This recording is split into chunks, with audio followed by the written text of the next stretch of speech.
fans, it's time for the most famous words in motorsports.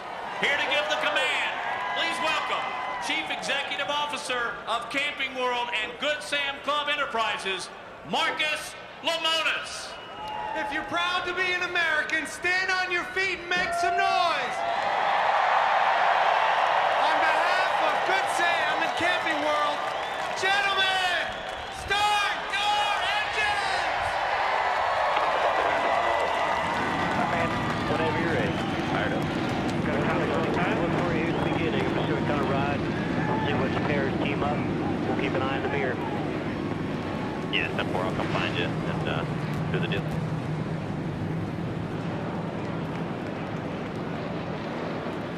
On a beautiful October afternoon in Alabama, we are getting set to go with the 6th race in the chase for the NASCAR Sprint Cup, and our in-race reporter for today is a man who knows what it takes to get it done at this racetrack. 5-time Talladega winner, Dale Earnhardt Jr.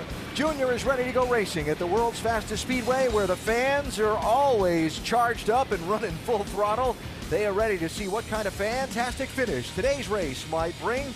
The cheers will certainly be loudest if it's an Earnhardt that's turning into victory lane. We'll talk to Dale Jr. on the pace laps next.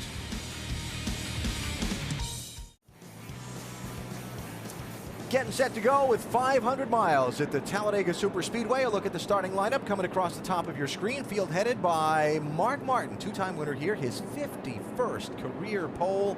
Mark going to lead this field to the green flag momentarily with the 5-time consecutive champ Jimmie Johnson alongside.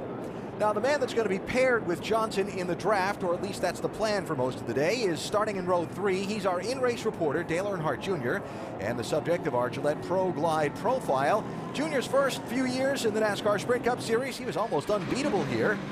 Recently, not so much, but remember, he was the one that pushed Johnson to the win in April. Skeptic or believer about today in a Junior win? I'm a little skeptical if he's going to be the pusher. He's going to be the one pushing Jimmie Johnson. Yeah, I'm skeptical he can get to the checker flag first. All right, well, Junior rolling off on the pace laps, as you can see, and let's talk to our in-race reporter. Hey, Junior, Dale Jarrett, ESPN. You have a copy? Sure do. Hey, man, our first question is mailbag, and it comes from Jim in York, Pennsylvania. He asks, when you're the second car in a drafting pair, how much firmer are you gripping the wheel, and how much more tense are you than normal? Well, you're pretty tense. You can't really see. The spoilers on the car as wide as they've ever been, or about as tall as they've ever been. So you just kind of hoping the guy you're pushing is telling you what's happening and where he's going, so you can kind of be ready. But it's a lot harder, actually, pushing than it is being out front. All right, let's switch roles there. Talk about the guy in front, which I know you would like to be, but who makes that decision when you're paired up, when it gets time to win this race at the end? Who decides who's going to be in front and who's going to be pushing? Well, between me and Jimmy, we just talked it out and decided what was the most productive package in that particular race, and we make that choice and go with it. You gotta, unfortunately, you got to make a lot of sacrifices when you're working with somebody all day long. The way this package works and the way you got to work together. You make a lot of sacrifices, and somebody's got to, if you're trying to win a race, one of you's got to run second or whatever, so that's just the way it is. All right, man, you have a great, safe day out there, and we'll talk to you later on. Now, Andy's going to talk to your crew chief, Steve Letarte. Thank you. Hey, Steve, Andy Petrie in the booth. You got us? Yeah, I got you good, Andy. Hey, Steve, Dale's up here saying it's like a day off for a crew chief making decisions down there, but really, how do you manage this race to put that 88 team in position to win? Well, Andy, as far as the car goes, it kind of is a day off. There's not a lot of adjustments we'll make today during pit stops, but, Chad and I will have to work very hard together to keep that two-car tandem at the lowest risk we can really afford all day long, and sometimes it's hard for the drivers to see that, whether they're too far up or in the mid-pack, and for pit road, we can kind of manage that sometimes a little bit easier. Okay, well, thanks for talking to us today, Steve. Good luck, and get that 88 team across the line first. Thanks, guys. You can see Jimmie Johnson's team in the next pit over from Steve Letarte and the strategic 88 team, so that'll be easier for them to get back and forth and communicate as the race goes on. Our 8 high-definition onboard cameras today being carried by the driver starting on pole position, 6 of the chasers, drivers with 12 Talladega victories between them, a 3-time Talladega Nationwide Series winner, and the championship leader beginning the day, Carl Edwards. So a lot of great views for you to have a look at 500 miles at the world's fastest speedway for this one. And our over-the-wall reporter today, the rear tire changer for Dave Blaney in the 36. It's Mark Hollywood Armstrong signing for the Soldiers. Way to go, Hollywood. And have a terrific day today here at Talladega. 36 car going to be paired up with Brad Keselowski in the draft for this one is the plan. And the last thing some of those over-the-wall guys did before they left pit road, made sure the back bumpers of those cars were as primed as they can be with what they're allowed to put on them by NASCAR rule. Paul Menard's team doing a little last-minute touch-up. Make sure to stay tuned for our NASCAR nonstop coverage in the second half of today's Talladega race, presented by Gillette. Field of starters coming to the 1-to-go signal, 1 lap away from the start here at Talladega for today's 500-miler. Some final stories from pit road before we go green. Let's start with Vince Welch. Vince? Well, Alan, earlier this morning before the cars were gridded, Chad Knaus found out that his 48 car driven by Jimmy Johnson had a flat right front tire. That means they'll start with 3 scuffs and a sticker tire on the right front. Now, Chad was frustrated. I was with him when he found out that news. He was frustrated at the moment, but I spoke to him just before he climbed on the box. He said it shouldn't affect their performance here today. Dave Burns? Vince, championship leader Carl Edwards will be counting on his teammate Greg Biffle once again. Biffle pushed him to a 6th place run here in April. Earlier, the crew chiefs got together. Bob Osborne in black, Matt Pusha in white for Greg Biffle, making sure everything is communicated properly. The drivers will be on a similar channel. The crew chiefs have to time their pit stops perfectly to keep their drivers out front today. Jamie? Well, the plan for Kevin Harvick today is to push Paul Menard all day long. I talked to his crew chief, Gil Martin. He said there's no plan in the beginning of the race as far as those two connecting and going to the front or dropping to the back. But one thing is for sure, they will keep their eyes on Carl Edwards and Matt Kenseth, the guys around them in the points. Dr. Jerry Punch? Well, folks, when the season began, a 20-year-old from Tennessee by the name of Trevor Bayne shocked the motorsports world by winning the Daytona 500. However, as of right now, there are no guaranteed plans for Trevor for next year. Now, this young man has a very fast Ford where he qualified for today, and he knows this is a huge opportunity for him to make a statement right here on NASCAR's biggest stage. Alan? Doc, thanks. Follow all of those stories throughout the day today. Now, just to follow up on a couple of those tandem drafting stories, I'll use Paul Menard in the 27 and Kevin Harvick in the 29 as my example for this. They're not starting next to each other on this start. So something to watch for in these opening laps will be them finding each other. Yeah, and that can be difficult. We'll see some cars trying to pick it up and get up to there, others slowing down, look like they have a problem. So it's quite an orchestration for them to even get together and make all of that work. Yeah, we might see some pairs that'll pair up here in the beginning of the race that won't be what we see most of the day, just because this first lap is kind of risky to try to make those moves and get with your partners, your prearranged partner. So, Talladega Superspeedway and the wild card race in the chase, where things are more out of a driver and crew chief's control than normal. Driver's going to be running in the tandem draft all day. Time your run to the front at the end. Avoid trouble for most of the middle. How will it all turn out? Who knows? That's why it's the wild card. Pace car is off. Start-finish line past the center of the tri-oval. That's where the checkered flag will wave after 500 miles. Race number 6 in the chase for the Sprint Cup at Talladega is underway.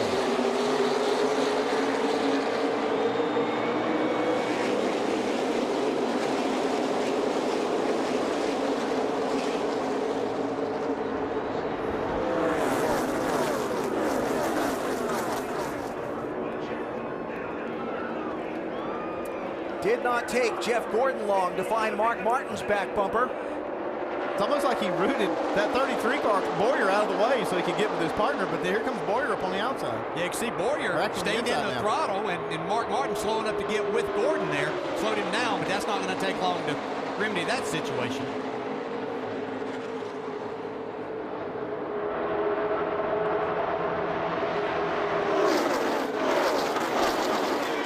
on the outside. Jimmy Johnson pushed by Dale Earnhardt Jr. to the point as they come down to complete lap 1.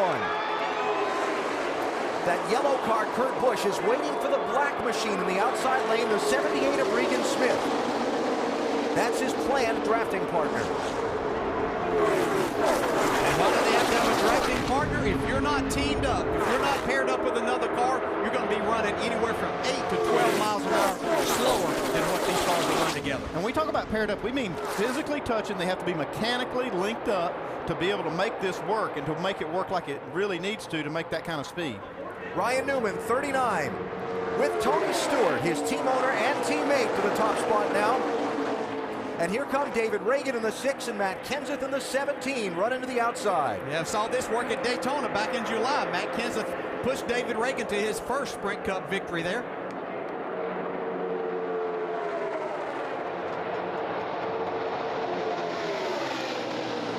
Reagan leads that lap.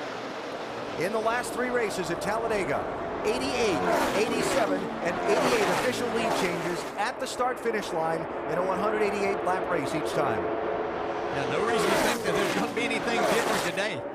I think they know more about this type drafting that is going to make it even more exciting throughout the day. Well, they're on pace for 188 lead changes. 2 laps, 2 lead changes. Yeah. Kevin Harvick. See, Kurt Busch has gotten paired up with Regan Smith up on the high side. They're coming in a hurry.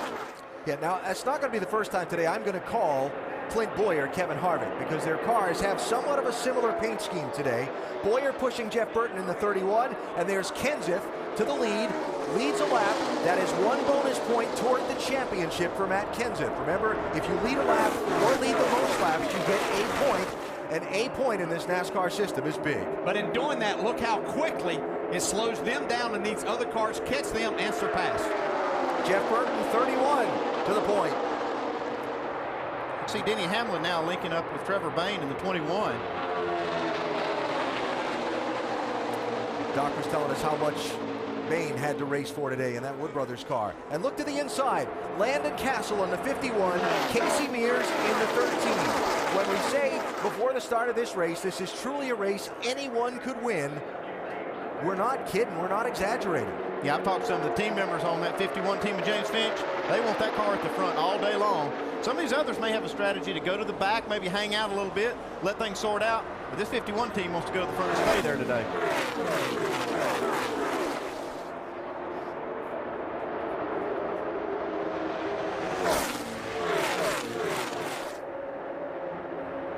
Jamie McMurray, orange and black car coming on the outside. Now, Andy, you just talked about guys dropping to the back. Remember Mark Martin and Jeff Gordon started up front, racing for the lead in the first lap. Here they are now. Yeah, and if you're going to go back and hang out and just like let the race unfold, this is a long 500 miles. It takes a long time to get to 188 laps to end this day. But if you're going to go back there, you don't have to be touching back here. You stay close enough to do what we used to call drafting, and you can keep up. You're not going to lose the pack, but some drivers feel like that's their best opportunity to get to the end of this race, which is what they're after. Looks like this 48 and 88 are working their way to the back. I don't know if it's intentional or not, but that's where they're going. Yeah, now they're coming back to the front. Yeah, I would think in Jimmy Johnson's situation that he needs to try to lead the most laps today. Vince? That's not the plan, though, DJ. In fact, Dale Jr. wanted to run up in the front, but got overruled, so they're going to run toward the back a little bit more today. In fact, Chad Knaus told me we're going to go wherever it's most calm, front or the back, but limit our risk as much as possible. But they're definitely slipping to the back now on purpose. Interesting difference in strategies. There's Matt Kenseth, one of the contenders for the championship, racing up front. Johnson and some of the other guys contending for the championship going to the back. I'll tell you, there's risk in both of these strategies. Whether you're leading the race, I mean, you could get together right at the very front and get in a wreck, but if you're in the back, if there's a wreck, it's usually going to be in front of you. The only option you got, though, is to be slower and kind of go by it, not at a high speed. Yeah, there we see the 42 and the 1, Montoya and Jamie McMurray making their way towards the front. They haven't had a whole lot to hang their hat on this year. They'd really like to make some noise here today. Absolutely. And as far as that debate about going to the back, being up front, you know, when we were running the big packs, I could see an advantage at times and would do it myself when I was still racing to go back and hang out, let the race come towards the end to make a move. This type of racing here, I think you're better off up front, especially in a situation, if something does happen, that second driver can't see anything. It's hard for him to stop. He may push you right in the middle of something that you didn't want to be a part of. That is the race for the lead. Dozen cars, all bunched tightly together. Jamie McMurray in the one, out front for the moment, but already in 7 laps, we have had 5 different drivers lead and 7 lead changes. Still on track for 188 lead changes. Matt Kenseth and David Reagan, that was close in turn 4. Early in the going today at Talladega Superspeedway in race 6 of the chase. The race for the lead in the Good Sam Club 500 at Talladega Superspeedway for the NASCAR Sprint Cup Series. Matt Kenseth in the 17 has led the most laps so far, but it's close. It's really close. Join Goodyear in saluting America's Armed Forces and give back by helping support our troops. Visit Goodyear.com/supportourtroops to learn more.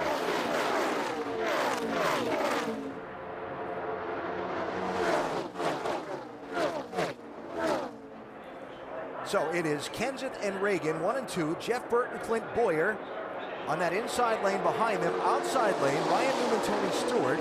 Then you get to Kevin Harvick and Paul Menard. Black and white 29 and neon green or neon yellow, take your choice, 27. This on Harvick's radio a minute ago. Slow one high, going to the middle, They're stacked up in front of me, 3 wide, going high. Check up just a touch, check up. A sample of the radio communication that happens at Talladega and Daytona now in this tandem racing that just doesn't happen anyplace else. It sounded to me like Paul Menard got a new spotter. Just had to be driving that 29 car. I used to think it was a challenge enough just to drive your car. I used to talk to myself a lot, but not having to talk to the driver behind me pushing me there. So this is quite interesting and different racing, but it will take place all day long. Great job by Kevin Harvick there. Moving into 3rd and 4th spots, those 2 white cars, 38, 34, Travis Kvapil and David Gilliland respectively. We see some of these drivers and cars, the tandems try to get 4 to work. I've heard drivers talk that they think that they might can get the right 4 cars to work and become faster. I did. I talked to Steve Letarte in the garage this morning. He said that they had experimented with that a little bit in practice with their 4 cars, and they're really close to making it work. He said they can't quite make it work.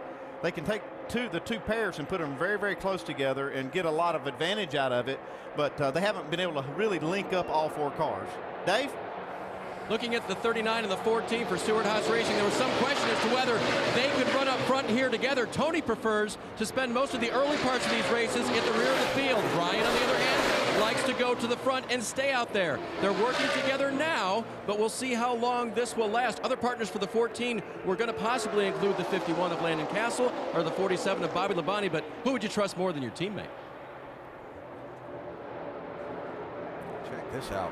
Now, just a second ago, Matt Kenseth in that 17 was leading, but a lap ago you saw he and David Reagan in that 6 just get separated by a couple of feet for a couple of seconds, and that was enough to knock them back into this pack. That's all it takes. It's about somewhere 2 to 3 feet of separation, and you lose about 8 miles per hour of your speed. So once that happens, then you can see how far back you fall. Then you have to fight your way back. One of the things that NASCAR was trying to achieve with this pressure relief valve on the cooling system was to make the drivers have to switch positions more often and maybe change the dynamic of this 2-car draft.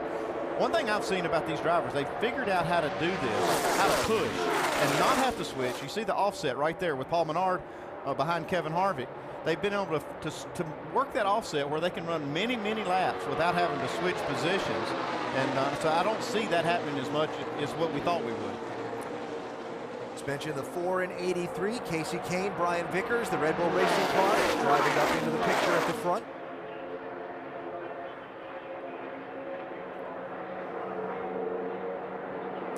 And looking back, Mark Martin and Jeff Gordon. Remember, we saw them on the first lap up front. We saw them drop back into the pack. Then we heard this. That looks pretty clear up there to me, Mark. I'd say we go ahead and you know, just run as hard as we can like this. Okay, yeah, I'm still not wide open, so if you decide you want to pass this little group, just let me know, otherwise we'll just hang with them. Now that was when Jeff was leading. They obviously have swapped since then, and now Mark is ahead of the 24, and they've run up through a little bit of the traffic that they had dropped back through in the opening laps. And you see just ahead of them is Jimmy Johnson and Dale Earnhardt Jr. So right now it seems they're just content to ride and let the race kind of wind down, laps wind down, and they'll decide what they need to do to their cars and what position they need to be in later on. There's that offset, breathing, getting the air into the radiator. Love the opportunity to talk about people in these Talladega and Daytona races that we don't get the chance to see up front competing for the win on a more regular basis. How about Robbie Gordon in the 7 car? Fielding his own race team, independent, if you will, operation, 1 car. And here's Robbie hooked up with the Wood brothers and Trevor Bayne in that 21. Doc, they've run up to the front and they're in the hunt here. Alan, exactly. This is all by design. This actually came together back in February at Daytona because Trevor Bayne didn't have a dancing partner, didn't have someone to draft with. So he and Robbie Gordon hooked up knowing that Robbie had Penske Racing engines, and Trevor pushed Robbie Gordon to lead at the halfway point of the Daytona 500. They decided to hook up again today. Trevor in the Ford, Robbie in the Dodge, and be able to both stay in the top 10 or 12 and maybe have a shot for one of them to pull off the win. One of the problems that you get in a race with an odd number of cars in the field and a style of racing that demands people be paired off evenly is somebody gets left out. And that somebody right now was the guy that was drafting with Trevor Bayne earlier, Denny Hamlin, who now finds himself 37 seconds behind the leader in 39th place by not running in the draft. And he is almost 4 seconds a lap slower than the leader. So it's not going to take long for the leaders to lap him. Yeah, less than 3 laps, he's going to be a lap down here. Doc, how about this 11 situation? Well, the whole plan as of Friday in practice was for the 39 of Ryan Newman to hook up with the 11 car. That's what happened back in July at Daytona, and they're running 1-2 for the green-white checkered, but that was if the 14 car went to the back of the pack to get an opening and ride. Well, guess what? Tony Stewart didn't go to the back. He and the 39 are together, and that left the 11 as the lonely soldier out there with no drafting partner and really running slow, struggling to keep up there without some help in the draft. Pushing forward, 3 wide here, racing for the lead. Separated the middle pair, so it's Kevin Harvick, 29 to the inside, that's going to go to the point with a push from Paul Menard. Just behind these guys, look for Kyle Busch inside line and Joey Logano, 18 and 20. I guess after riding without being hooked up, they decided to see what it was going to take to get to the front at this point in the run, because they put those nose and tails together, boom, through the field. Yeah, and that's something that's going to be important to know.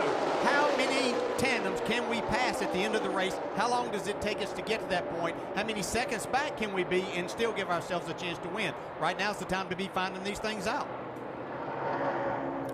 But then you get to a spot where there's 3 wide in front of you, you might have to back off for just a second. Denny Hamlin about to be lapped by Kevin Harvick, the race leader. We're at 50 miles into today's 500-miler at Talladega.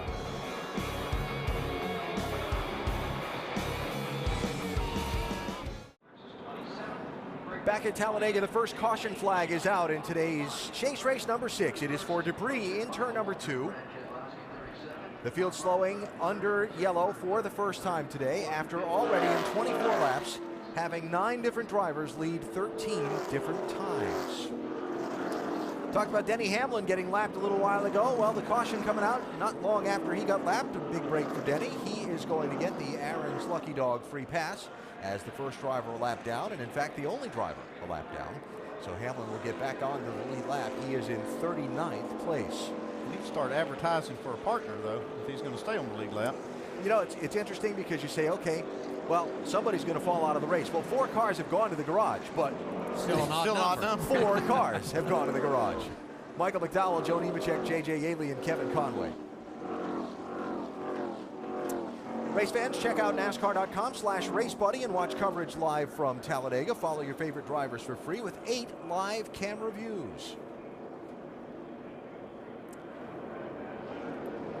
Remember that pace car just straddled there in turn 2. Looks like possibly the cause of the debris caution.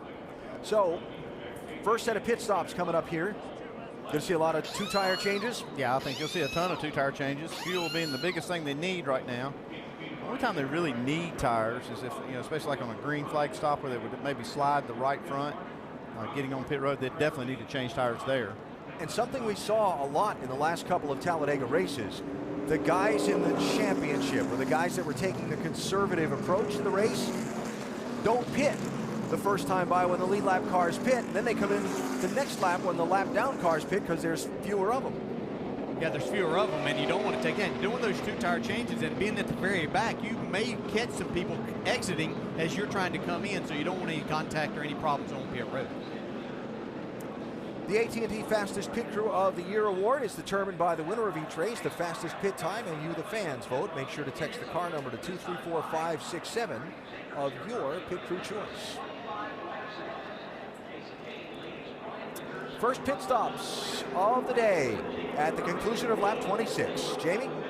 And Kevin Harvick, who spent some time up front. The call was 4 tires, but they realized a lot of others are doing right sides only. That's what they're doing. No changes. They'll fill it up with Sunoco. Vince? Brian Vickers in the 83, bottom left of your screen, right side tires only. A former winner here, in fact, scored his first Cup win at Talladega. Don? Upper right of your screen, Casey Kane never won a restrictor plate race. Came from 26th to lead it, right side tires, and 1 can of fuel. Dave? The blue and red 14 of Tony Stewart, 2 right side tires only, says I like the way the car is, no changes to the chassis. He also said he doesn't mind running up front with his teammates, so they'll stick to that plan. Dave, thanks. Just about everybody with just the right side tires. And you see Casey Kane, who led the field down pit road, will be the race leader coming off the pit lane. First caution out today at Talladega.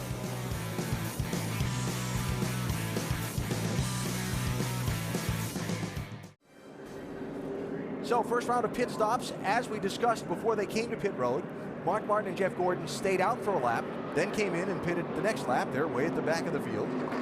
And at the front of the field, it is Casey Kane, inside lane, Kevin Harvick outside lane, and that dance to find your drafting partner is going to begin again here.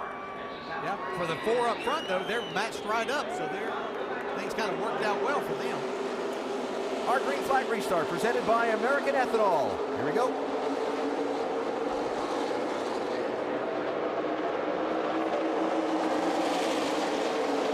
Tony Stewart leaving room for Ryan Newman to drop down in front of him after they cross the start-finish line. Yeah, that was the key thing, Alan. That's what we'll have to watch today is other restarts. You cannot change your lane until you make sure you cross the start-finish line. See Jamie McMurray now by himself. He's waiting on Juan Montoya to catch up, hook up with him.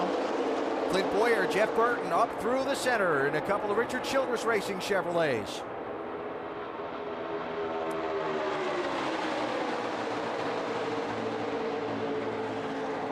Right there, Kurt Busch at this moment. The Lone Ranger. No drafting partner. Yeah. See the 78 back about 5 or 6 cars back. So Kurt will be trying to make his way back to get hooked up with Regan Smith again. Now, Brad Keselowski in the 2 has been drafting with Dave Blaney in the 36. Blaney in that white and red car trying to find a space to get in front of Keselowski while Denny Hamlin was kind of trying to work with Blaney in the draft.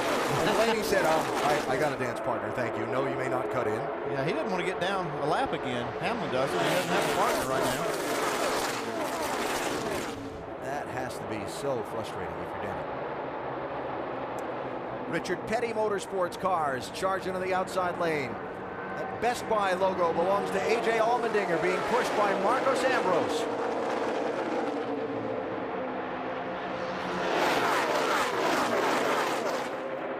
Comes Boyer getting a big push from his teammate, Jeff Burton. Make their way to the front. And the charge from Matt Kenseth and David Reagan. Here come Kyle Busch and Joey Logano to the outside.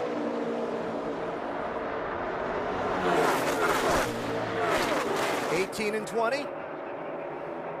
Announcing their presence at the front of the field.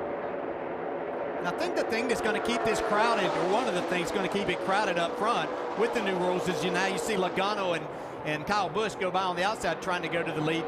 But they're breathing the cars more on each lap. And so they're not attaining the high speeds that just gets them out and makes a big run and gets them way out front. So it's keeping everything bunched up a lot more by them trying to keep that second car cooler for longer. At this point of the race, that's what you're going to see really all the way up until the last probably 5 laps. And you might see them stick together really tight, run those really fast laps, and sacrifice the engine the last few laps of the race. Wow, sorry, Andy. Big wiggle there for Harvick as Menard was moving around behind him through the tri-oval there. Denny Hamlin, 11 car. He picked up a little help from Truex in the 56. Yeah, but Truex has got his teammate Rudeman in the 00 behind him. Trying to get you some help. Everybody's kind of content where they're at right now. Still haven't found a partner. He's still looking, though.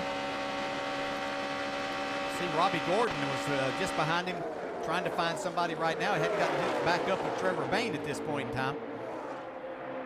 Up front, 33 Boyer, pushed by 31 Burton. Here come Kyle Busch in the 18 and Joey Logano in the 20. They restarted 12th and 15th respectively just 3 laps ago. Last to leading the most laps in second at Charlotte last week for that 18, Vince, and he's having a strong run today. He is indeed, and remember, guys, they went to the backup car, but this backup was originally slated to be the car they raced in this race, and at the last minute decided no, they'd run the car they ran at Daytona because it was proven. But after an accident in practice on Friday, they switched to the backup, put a different motor in it. Kyle went out for 5 laps of practice and told crew chief Dave Rogers, I think this is the best thing we've had yet. Good news for the 18 fans. So Kyle to the point, Vince, thank you. Matt Kenseth, the one ducking around behind, looking for some running room, pushed by David Reagan in the 6. Yeah, that car that the original car that they brought here was had just a couple counts less drag. I mean, it was very minute, but you're trying to get everything that you can.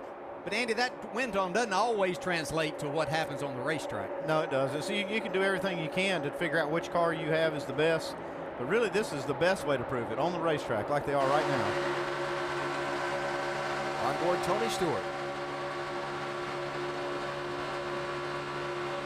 Yeah, this really wasn't the plan. It was reported a little earlier. Tony was going to hang out in the back with someone that wanted to hang out back there. He was having a hard time finding that person that wanted to hang out in the back. Ryan Newman and Denny Hamlin had run in practice, and were planning on working together. So that's what has kind of left Denny Hamlin without a dancing partner right now. And that is kind of a preview of what the last lap might be like. Trying to see who is going to lead that lap among this whole pile of cars.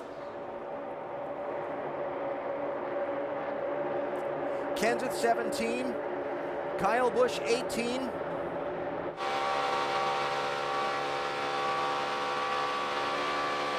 Now look at that. Look at how much movement that 20 car has on the back bumper of that 18 at the speeds they're running. Yeah, and the only thing he's looking at is the rear deck lid and the spoiler of that car in front of him. So he's trying to keep it as close and as directly behind as he possibly can to make the most speed. And Dale, for those of us that have never driven one of these race cars, it's not like Logano's turning the wheel like that. He's holding the wheel straight, and the air's moving that car. That's exactly right. The air's moving it all around.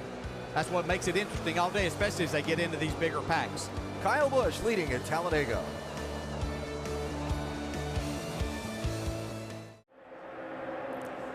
Aerial coverage on this beautiful fall day brought to you by Goodyear. Pretty good idea of what's happening down there on the track. We are 38 laps in, and we have seen 22 different lead changes. Your leader right now is Clint Boyer. When we went to break, though, the leader was the 18 car of Kyle Busch, and I want you to look at how quickly this can change. If we go on board with you guys here, it's like a freight train. It is like a freight train, and they can move all around this racetrack, but a lot of the moving they're doing is trying to figure out where they need to be on the track and whose car is faster being in the front. You see Kyle Busch with Joey Logano changing all over the place. Look at Joey's nose right now going left and right.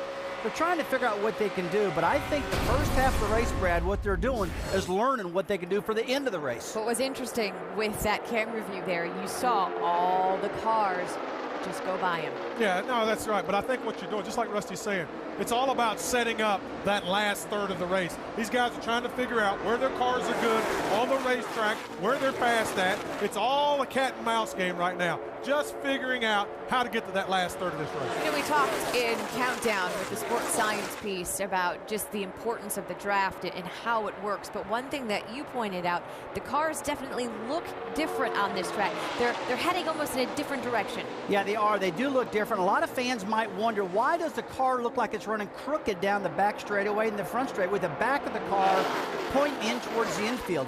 Folks, at other racetracks, you see the back of the car kind of pointing out. And when you do that, kind of running crooked, so to speak, that creates more downforce. At this particular track, they want to get rid of that downforce, and that creates more speed. We talked in sports science, we want low drag for speed. If you look at the cars coming at you, you'll see the back of the car face the infield, trying to get that right rear quarter panel out of the air. That's a real low drag, high speed, but less downforce. Something you would not want to do at a different style racetrack. Clint Boyer, still the leader, but Alan, he looks to be getting some company soon. The whole shuffling around at the front of the pack that we've seen right from the very start of this race, continuing, Nicole, at the head of the point. Now, Tony Stewart, Ryan Newman were running in a tandem draft just a few laps ago when they came to the start-finish line and looked what made what looked to be a planned swap, or trying to get Tony Stewart a bonus point for leading the lap. Only problem was get in behind him, Ryan. He didn't lead that lap. Yeah, he missed it by just a little bit. You see right here, they're trying to get back together. You, Ryan. Okay, line up here, guys. Now you're going to see Tony Stewart line up behind Ryan Newman. Just like inside y'all and out. When they came to the start-finish line. Yeah, and Tony has said that he wants to be doing the pushing more than he wants to get pushed today. So that's why they waited, let this come back, and they'll try this again at another time. How about it, Dave? Well, it depends on who you're working with, DJ. There's certain cars that he definitely wants to lead, but with his teammate in front, he is willing to do that. And it's interesting to think about. They are, you know, it's not too bad to finish 1 point behind your teammate, but if it's at the start-finish line, the first ones to cross, they definitely want to get Tony that win, I would think, because that'll be 3 extra bonus points. So we'll see how these guys continue to play this game today. All right, Dave, thanks. So Tony and Ryan, who had fallen back to 15th and 16th, now making another run to the outside and heading toward the front. We take an inside look at what's happening in the NASCAR Sprint Cup Series, brought to you by Sprint. NASCAR fans voted at sprint.com/speed on the driver they wanted us to go in car with, and Tony Stewart was the top choice. So here's the Evo Cam. We go on board and listen in.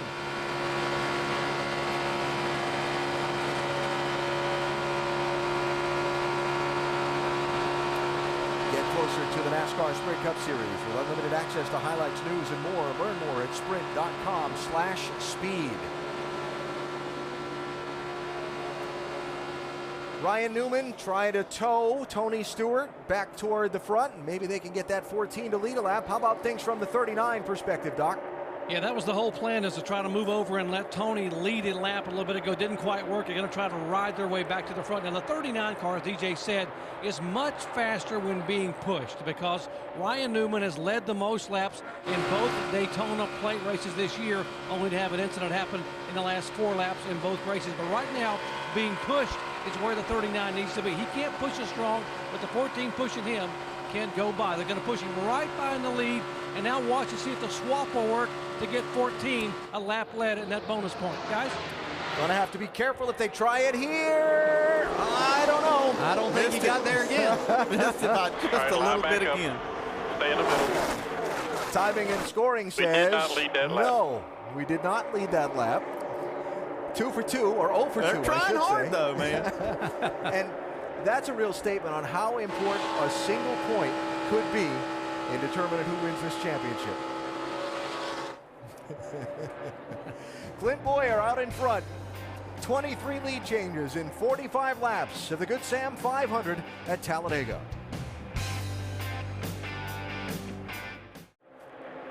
Race for the lead at Talladega Superspeedway. Brian Vickers 83, Juan Pablo Montoya 42. closing in on 150 miles of today's race. Give Montoya the lead on that lap. Race fans, check out NASCAR.com/RaceBuddy to watch race coverage live from Talladega today. Follow your favorite drivers for free with 8 live camera views. 26 lead changes, 14 different drivers have been out in front. 1 caution so far, just for debris.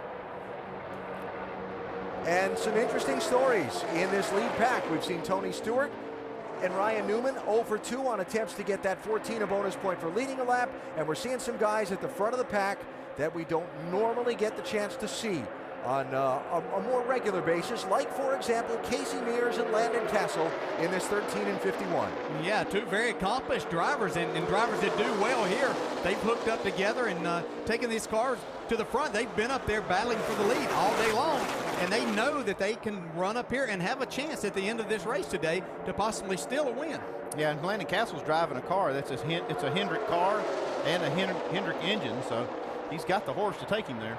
You can see Newman and Stewart trying to make their way back up there again, see if they can ever get Tony to be the first one across the line and lead a lap. Oh, look out there. Wow. Look at the difference in speed right there. There's people telling us as much as 12 miles an hour difference between when they're hooked up and pushing together and when they get separated like that. That's a lot. It really is, and that's what the bigger plate has done, is make this closing rate and this speed that they have even greater. So the driver, especially in front, has to pay attention. The driver behind can't see anything. He's just hoping his buddy leads him in a good direction. Now, you got the group up front racing for the lead. That does include a couple guys racing for the championship, like Matt Kenseth, for example. A lot of the other guys kind of hanging out back here. Carl Edwards, 99. Jimmy Johnson, 48. Jeff Gordon's back there. Dale Earnhardt Jr.'s back there. And they're kind of running, I'll call it the older style Talladega, where they're not bumper to bumper and pushing together, but maybe a car length or a half apart. Still in a draft, but not in that pushing draft. And one, for example, Dale Earnhardt Jr. is kind of okay with it. 10-4, we picked up the 5 at the 24. We got a long line of singles here, just kind of ride. So I thought it was cool here. I mean, it is.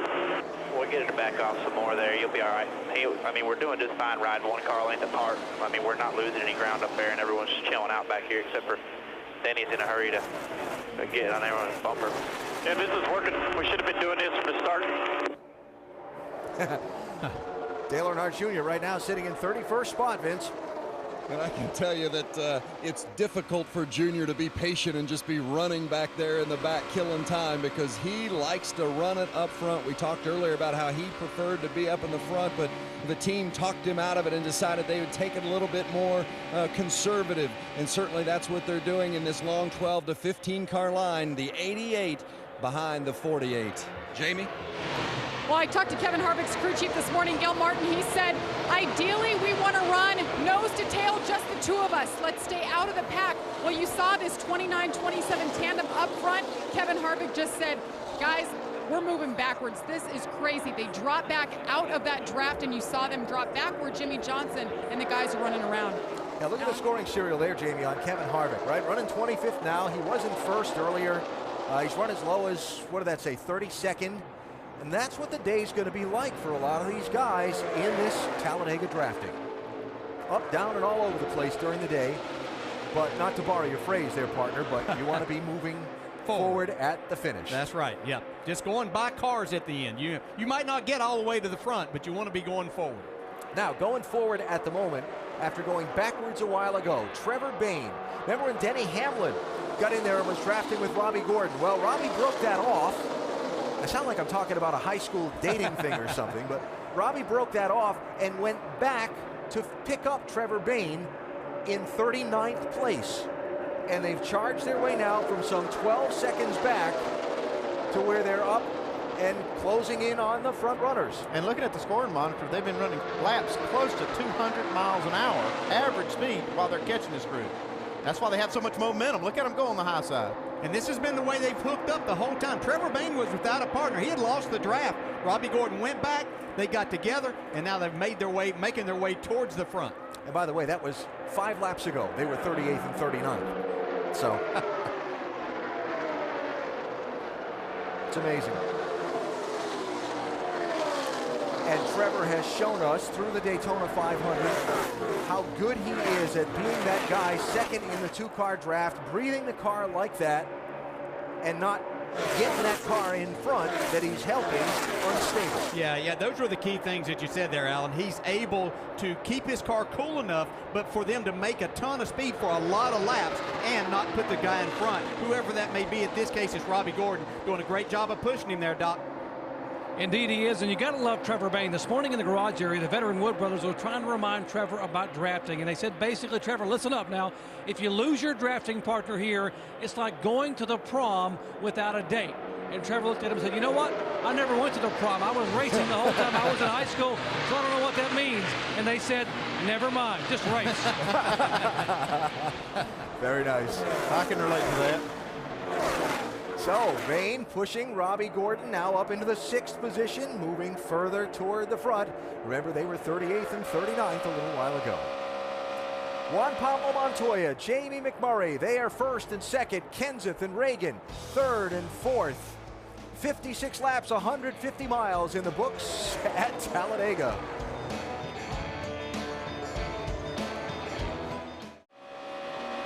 Riding with Kyle Busch at Talladega Superspeedway. Later on tonight, the post-race wrap-up of this event on NASCAR Now, 11 Eastern Time, our Monday Roundtable with DJ Andy and Ricky Kringren, 2:30 Eastern, Monday afternoon. Big O Tire NHRA Nationals qualifying is next Saturday, 10:30 Eastern ESPN2. The finals next Sunday, 7 Eastern ESPN2. And talk about your polar opposites. We go from the fastest and biggest track on the circuit, Talladega, to the smallest track on the circuit for a little short track racing. Martinsville next Sunday, 1 Eastern ESPN. Please don't mistake smallest for easiest track on the circuit when you talk about Martinsville.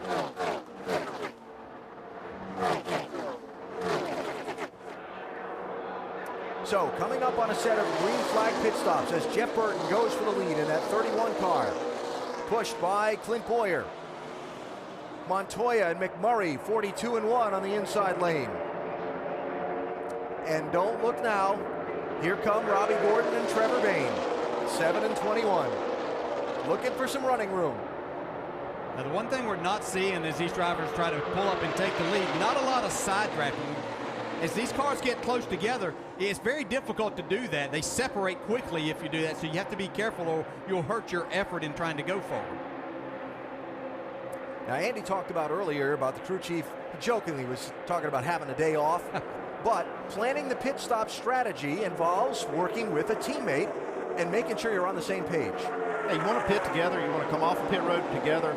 Actually, you want to be touching, front rear bumpers as you leave pit road, so they're trying to coordinate this. And if they need to get 4 tires or they need to do something different, they need to coordinate it among them so they can do the same thing. 38th and 39th to the front for Robbie Gordon and Trevor Bayne. How long? Well, that remains to be seen. I'm just looking at this. This is going to be Tony Stewart's best effort to lead a lap when they get back to the line right here. They're going to have to change. They're going to have to swap just a little sooner than they've been doing it. They've tried to do it right there in the middle of the trial. Just pull out early this time. You were just too late when you pulled out. There you go. Okay, well, but they got the 6 and the 17 bearing down on them right now. He can still get it done. He can still. It's too late now. Or is it? He's got to push. Yeah, he's got to put. Whoa, wow. Kenseth had to check up. But he got that lap led. Yes, he did. I got it.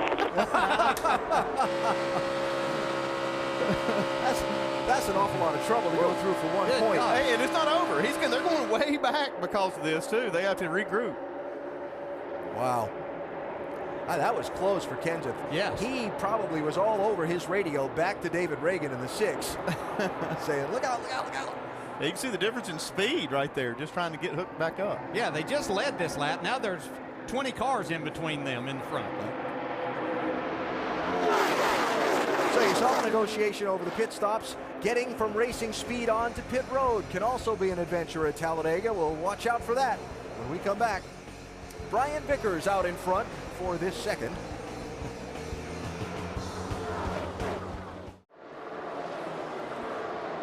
Back live, Talladega. We are under green. An attempt to get to pit road for a green flag stop. We talked about it going to the break. it went wrong for Joey Logano and Kyle Busch because there was some other traffic slowing through the pack ahead of them. Kind of a complex situation. Bottom line, Logano's off the pace, Kyle Busch lost his wingman, and we're still under green. Trevor Bayne and Robbie Gordon had gotten separated on the racetrack, so watch Bayne in the red and white 21. Yeah, he's motioning and he's coming to the pit. Woo! Logano didn't get slowed down. Look at this save. I mean, this car is sideways.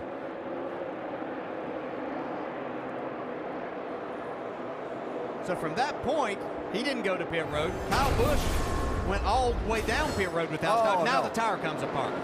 Caution will come out now.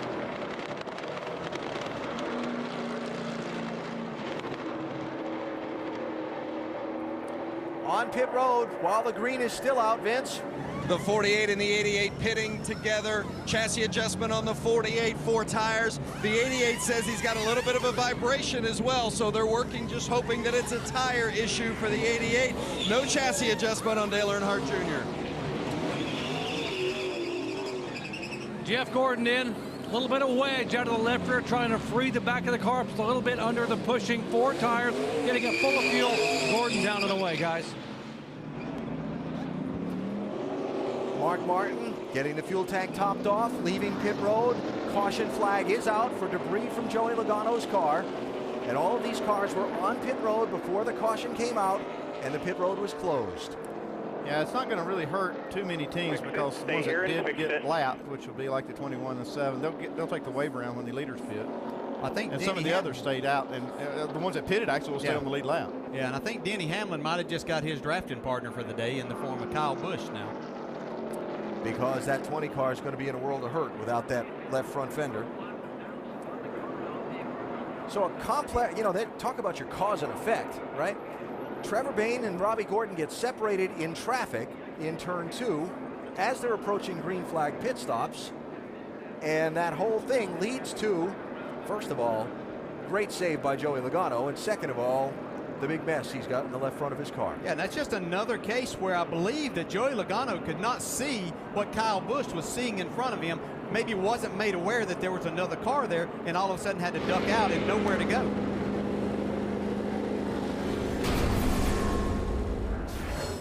Red and white car, Trevor Bayne slowing. Trevor Bayne's coming to pit road. That was a great save by Joey Logano. It's a shame it blew one of the tires out while he was making this save, because that's what tore his car up. He's got to save his car. If we have a chance of this, he can go all lap down. We got to save a car. He could be 5 laps down and be pushing us to the win. So if they can save that car, they're going to be all right. Yeah, what he was saying there is to just slow down enough that it doesn't tear the car up, trying to get it to pit road. Don't try to go too fast because we don't care. I mean, as a team, we don't care if he's a lap down as long as the car is healthy to push the 18 because they were really doing well working together. Well, they still got a third Joe Gibbs Racing car out there. Remember, Denny Hamlin's kind of been the Lone Ranger too, so. You'd have to think that that would be the pairing now that they would look to make happen. You would think. Guys that had not pitted before the caution. Coming in now, Jamie. Matt Kenseth got loose earlier, but he was cool, calm, and collected on the radio. Said he needs a little bit of overall grip. 4 tires, air pressure adjustment for the 17. Vince? The 42-1 Pablo Montoya, bottom left, started 15th, came in first. He and teammate Jamie McMurray have been very solid. No changes to the 42, just tires, 4 of them. Doc? Casey Mears, 4 tires, fuel. They're going to put tape on the grill. They're going to make sure it's a little different pushing out mechanism here, but more tape on the front of the 13 car. Dave. Brad Keselowski gives up 10th place for the blue number 2. 4 tires, no changes, full of fuel. They will get it full of Sunoco fuel. And some problems, guys, now getting the car out of pit road. Yeah, no urgency there. But again, the way the draft is working at Talladega, whereas that would have been a big deal a week ago at Charlotte, not that big a deal in this race. Second caution out here in Talladega after debris from Joey Logano's car.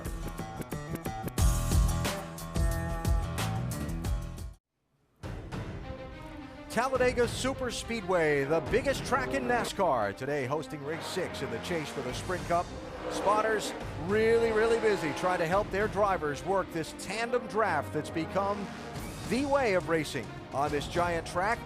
Caution out, first incident of the day after that close call for Joey Logano resulted in a left front tire going down and the shedding of the left front fender on that Home Depot machine. We are just past 150, actually closing in almost on 200 miles now in today's race, halfway in a little bit. Kyle Busch will have to start at the back end of this field. Remember when Logano spun, Kyle took to the pit lane and did not reduce his speed as he was going down the pit lane, and so he'll be put to the end of the line for this restart. Look at this. And he's doing this to avoid the accident, but the NASCAR won't penalize him right here. if he slows down to what's called a reasonable speed. He assumed right there that the caution was coming out. All right, he's rolling along. He's at the tri-oval. Now, no caution. You look at that and you say, okay, Kyle slowed down some and maintained a speed, but he didn't continue to reduce his speed as he went down the pit lane. Yeah, and the caution wasn't out. They were still under green flag conditions, so he has to be at pit road speed there going down. He's not allowed anything until the caution comes out. You have to continue to reduce your speed toward the pit road speed limit if you take to the pit lane like that to avoid an accident. And Kyle didn't continue to reduce his speed, so that's what's going to put the 18 at the back of the pack for this restart. Caution in the middle of green flag pit stops, shuffling the running order just a bit. Casey Kane is going to get the Aaron's Lucky Dog free pass, the first driver a lap down. We'll get back on the lead lap now. And following that, 3 cars will take a waiver out. Brian Vickers, Robbie Gordon, and Trevor Bayne. Puts them back on the lead lap, and of course they're good on fuel because they were on the pit lane just before the caution came out. A.J. Allmendinger, 43, Marcos Ambrose, 9, and look who's in the second row. Earnhardt Jr. and Jimmy Johnson. They've been riding around at the back for most of this race.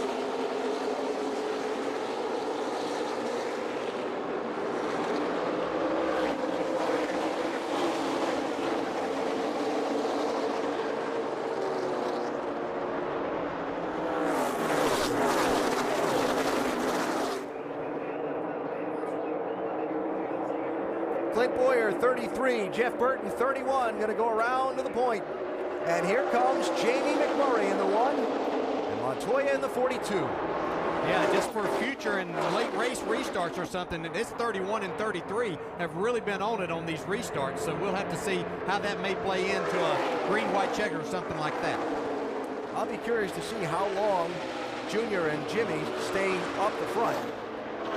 They have ridden around in the back for a lot of this race. Well, until about 7 or 8 more of these tandems get up there, and then I think they're going to see enough of that and move on to Jimmy's already led a lap, so he doesn't need to get up there and lead anymore.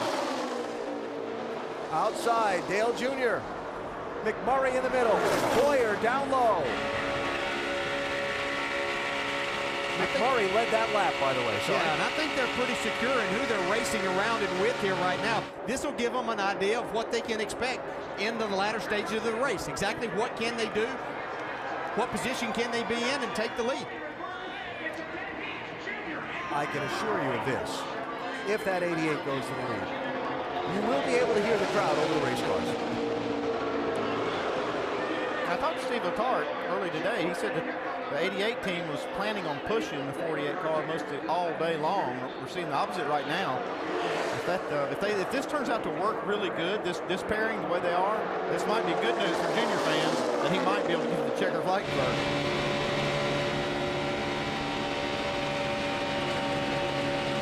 They're using the same spotter for both cars. Yeah, you could hear how Jimmy had to back out right there as they got there because the 43 came up. And when you're running in these tandems, you just can't get as close as what you could when we ran into packs and you had the drafting and especially the side drafting there. So you can see the speed that they would lose then. Looked like Junior had to get out of the throttle just a little bit coming off turn 2. He still had Jimmy up against him pushing him, so they did slow down a whole lot. Interesting how after the caution, a lot of the running order of the tandems that we've seen for a lot of the first part of the race have changed around. We talked about now 48 pushing 88. Now here's Matt Kenseth, 17, pushing David Reagan in the 6. And it was McMurray in that 1 pushing Montoya for quite a bit of the race. Now that's reversed. What's it mean? I don't know. Well, as Andy was saying, they might find something here that, hey, we are faster as a twosome with this car in front instead of what we thought and what we planned before the day. And if that's the case, we need to know that now. looks like this pairing with the 48 car pushing Junior is working. I mean, We got two groups in front of us. We're coming up on pretty good. That's Junior talking on his radio, talking to Jimmy. Remember, that second car in the tandem draft can't see anything but basically the back bumper and the spoiler of the car in front of him. This camera's on the roof of the 48 car, so it's not an accurate picture of what the driver sees.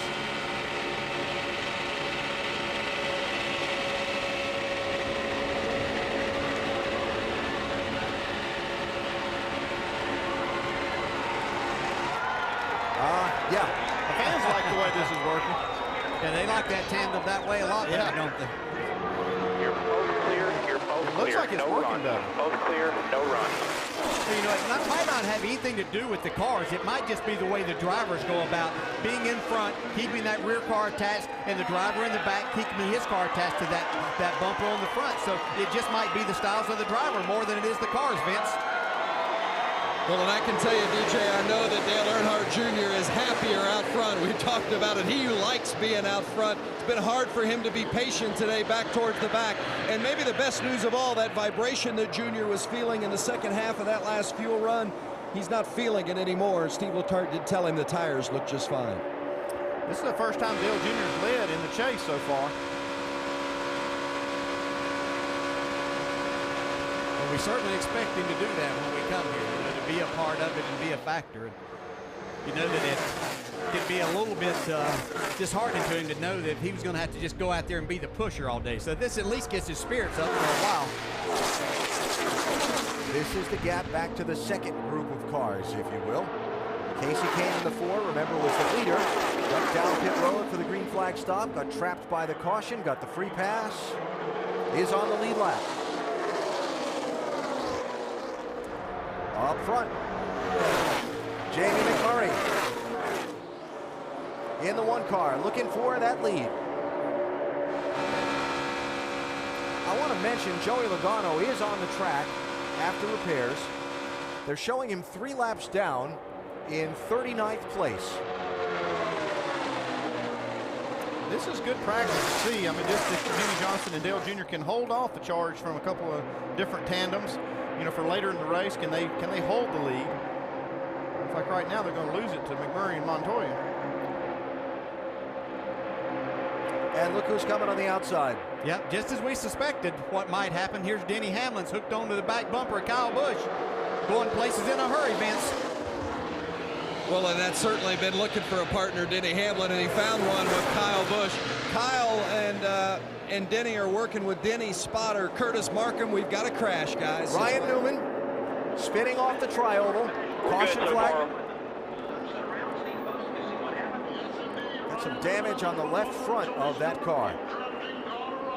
You see that front splitter all wrinkled up. Yeah, the whole front end's tore off of it. Looks like he may have gotten off in the trial of the grass. The lower half of the front end's gone. And if he That drives right front, Ryan, it's all the way down. Yeah, where I was going with that. If he drives that back around the racetrack too quickly, his right front fender is going to end up looking like Joey Logano's. He's got a lot of problems anyway, though. You can see right there in the trial of the grass.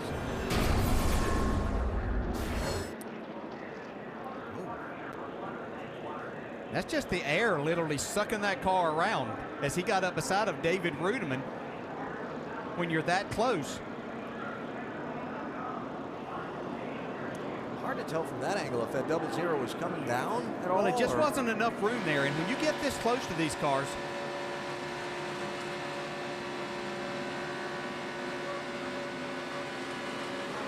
no. You can see, well, it's just that there's a lane there. That bottom lane, there's a little bit of where the pavement goes together and where the lanes were, it's a little uneven right there. And Ryan came up there with Tony pushing him, and it's just the uneasiness that you get going through the tri-oval and then another car taking the air off of it. It sent Ryan Newman spinning. For Martin Truex Jr.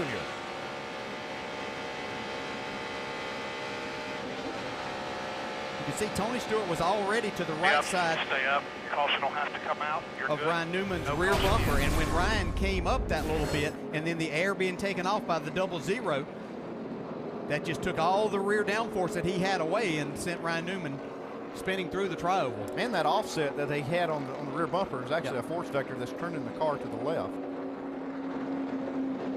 So third caution is out in the race. Ryan Newman 10th in the championship, starting the day, dragging brake ducts behind the car.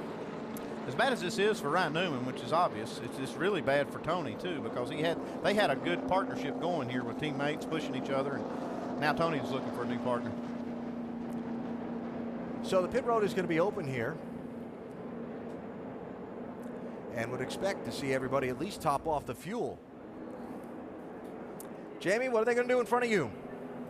Well, the 31-33 were going back and forth. They decided not to come in. Actually, Cliff Boyer thought that he ran over some debris, so last minute they said, okay, let's pit. Let's check it out, make sure everything is good. The 31, Jeff Burton, his teammate, down below. They're going to change tires, top it up. Oh, and Cliff Boyer stalls it on his way out, Vince.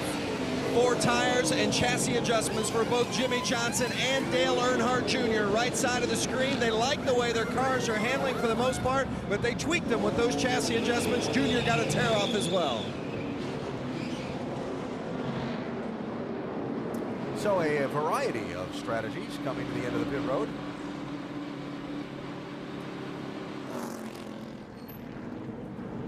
And some interesting strategy being played on the pit road as they come to the scoring line.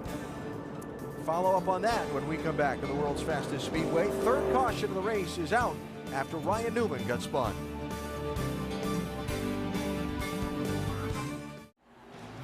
Some interesting turns of event in the middle stages of today's race at Talladega. Kyle Busch, Joey Logano, 18 and 20, drafting together, but this incident involving Logano that damaged the 20 car have left Kyle Busch now working with his teammate Denny Hamlin, not without complications. Tony Stewart and Ryan Newman have been working together all race long, but moments ago, Newman getting turned into the tri-oval grass, damaging the front end of that 39 car, and now the plan must change for Stewart in the 14, or must it? Because Newman's team continues to repair that car and repeated pit stops in an attempt to keep him on the track and in this race. Talking about Kyle Busch trying to sort out some things with now being partnered with Denny Hamlin in the draft. Listen to this. Okay, the only thing I can think of right now, Bud, is you can go to the 11 channel, which you're already there.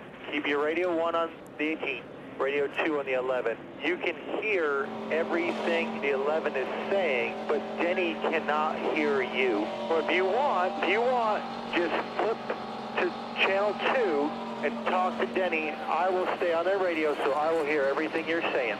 All right, and to better that, let's have Eddie spot, so that if Eddie spots, I can talk to Denny. Like, Denny's radio will be silent, so I can talk to him, but he won't be able to hear a spotter, so that doesn't work. Damn it. How about that? That just shows how complicated this communication process is to maintain these pairings. And the green back in the air. David Gilliland in the 34 alongside Jeff Burton in the 31 at the front of the pack.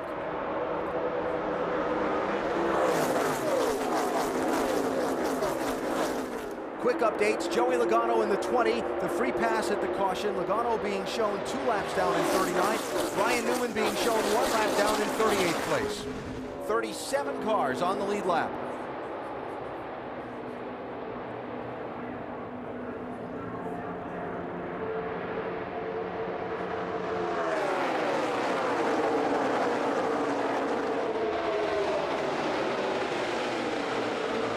Partners trying to find a way. That 78 car's hunting that yellow 22 in front of him. Regan Smith, Kurt Busch been working together. Yeah, it seems like it takes them a lap or so to find each other on all of these restarts. Once they do it, very good pairing.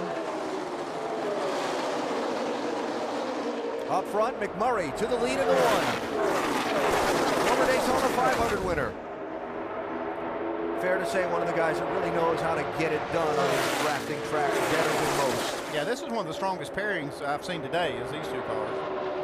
Yeah, Burton and Boyer have been there all day, so I think that's someone that you're going to have to deal with when it comes time to win this race also.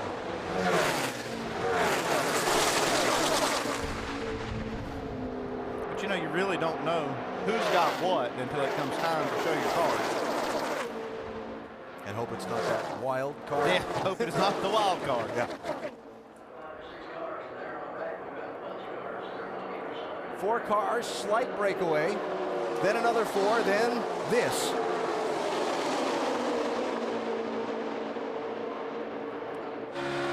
So wondering how Tony Stewart was going to go about the rest of the race after Ryan Newman was damaged. Dave? Well, first I checked in with crew chief Darian Grubb, and I said, Darian, who are you going to go with now? And he says, we're working on it. Here's Tony's conversation on the radio.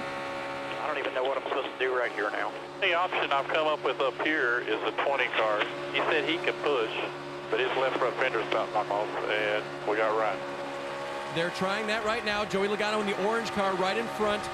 Isn't that interesting? Tony used to drive that number 20 office Home Depot for so long, and now maybe they'll be able to team up and help Tony Stewart in this race. I'm amazed how fast this 20 car is with the left front fender gone. I mean, he's driving up through there. And they're not even nose to tail and really pushing yet. Now, my question to you would be, if the 14 gets in front of that 20 and Logano's pushing him, will that left front fender being compromised create a problem in some way? Well, by being the left front fender, if he can offset, like we've seen most of the cars run today, they're offset to the right. That would kind of shield that left side of the car, and it might work fine. The only problem is I don't know how the integrity of that front bumper, if it's still intact. Looks like it is. Comes Landon Castle and Casey Mears on the inside, making a lot of time.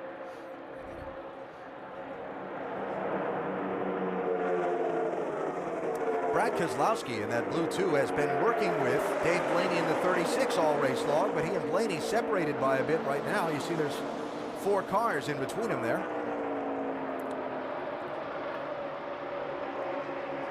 And after their brief push to the front of the pack, there are Junior and Jimmy Johnson back in 22nd and 24th for the moment. Let's take an inside look at what's happening in the NASCAR Sprint Cup Series, brought to you by Sprint. Jeff Gordon is the lowest starter to win a Talladega race. Started 36th in April of 2000. Well, Jamie McMurray has picked up 38 positions today. He started 39th, and he's leading now.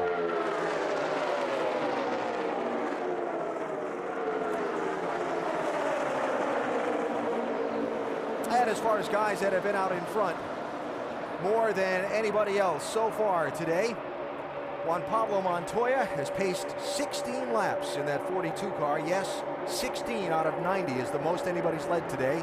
And Jeff Gordon, the driver with the most laps led among active drivers here at Talladega. Get closer to the NASCAR Sprint Cup Series with unlimited access to highlights, news, and more. Learn more at sprint.com/speed. Kurt Busch, 22. Regan Smith, 78. Joining the hunt for the lead. Have not had them at the front of the pack. I think most of the time we've talked about them today, it's been being separated on restarts and trying to find each other.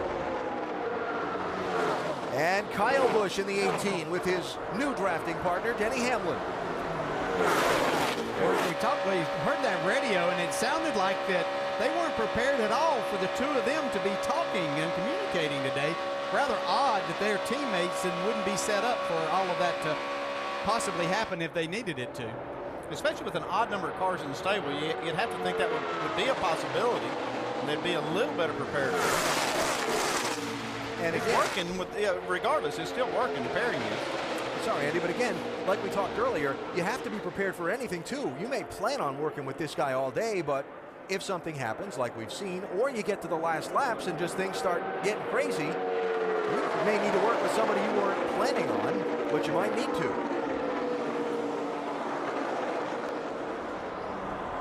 McMurray leads that lap. Bobby Labonte, 47. Michael Waltrip, 15, joining the fray.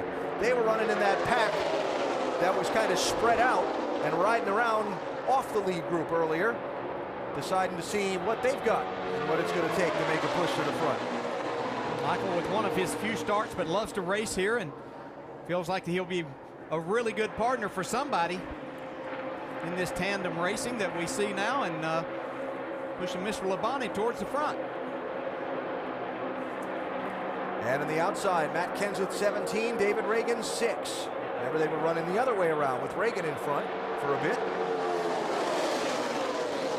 Kevin Harvick to the point in the 29. Paul Menard pushing him.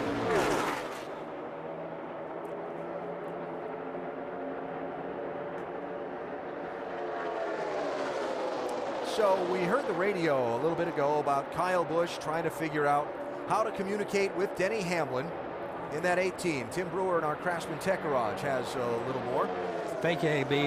When you're coming to this race, you have to be prepared to communicate with everybody, especially the crew chief. So the crew chief radio, you've got 2 different radios in the car. This switch flips radio 1 to radio 2, but that doesn't necessarily mean that you have to have the same frequencies on one that is 2. And then when you want to talk to your friends, you have to dial them up over here on this dial. But AB Communications, they might be listening to us as well. Yeah, and again, Tim, all the more important because the guy in that second car can't really see through that car he's pushing. Like Denny Hamlin can't see through Kyle Busch's back spoiler right now. We are halfway through today's NASCAR Sprint Cup Series 500 miler at Talladega. That is the race for the lead. Matt Kenseth, 17. Jamie McMurray, 1. Jeff Burton, 31. Sorting it out up front. And you can continue to watch this fight for the top spot as we go NASCAR nonstop, presented by Gillette.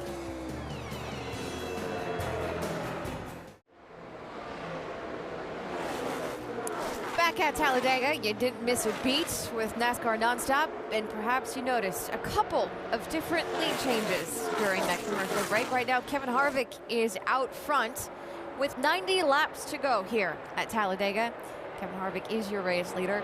Most laps led, this is quite interesting. The most we've seen today, Juan Pablo Montoya out front for 16.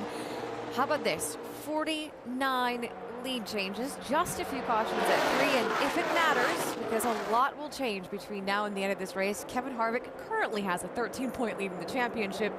But Rusty, that's certainly not going to stay that way in the next 90 laps. No, I've been sitting here watching every single lap, what's going on out there. One thing I've learned is that I've not learned much because they've changed so many times back and forth.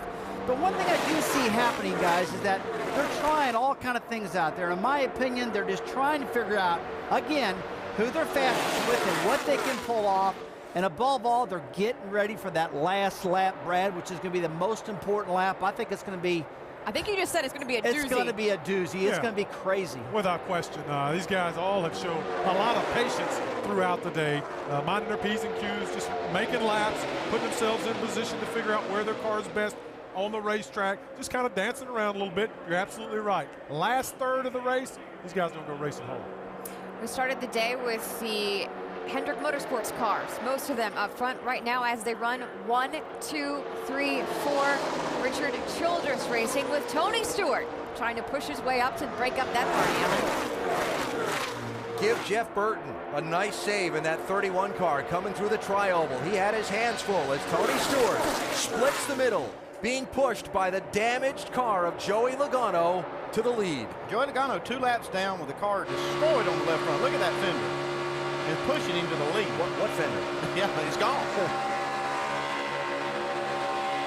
Good, everyone on hook here, right? Or we keep going? Whatever you want to do, bud. You do whatever you're comfortable with. I'll follow you. Obviously that a couple of laps ago before Logano and Stewart made the swap, and now Joey has pushed Tony to the top spot. Dave, how about that 14? Yeah, and that was interesting how that all came down. You had the young Logano, 21 years old, with 5 starts here, talking to the 40-year-old with 15 starts here. And oh, by the way, the 40-year-old Stewart, he's got a full race car. So Joey deferring, asking Tony where he wanted to go. Tony telling him, you take us there. They did make the swap, as you noticed, Alan, and it appears they are quick both ways. By the way, Tony does like to be out front there where he can dictate where the tandem goes.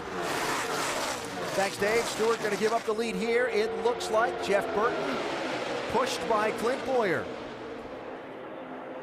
Yeah, look, here comes Robbie Gordon and Trevor Bayne wanting to join this party again.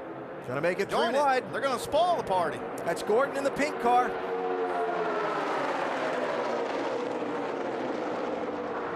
And the Red Bull guys, Casey Kane in the 4, Brian Vickers in the 83. Remember a little while ago, they had just pitted under green, then the caution came out. Kane had to take the free pass. Vickers had to take the wave around. They've come all the way back to the front. Not that I'm surprised at that. It's Talladega.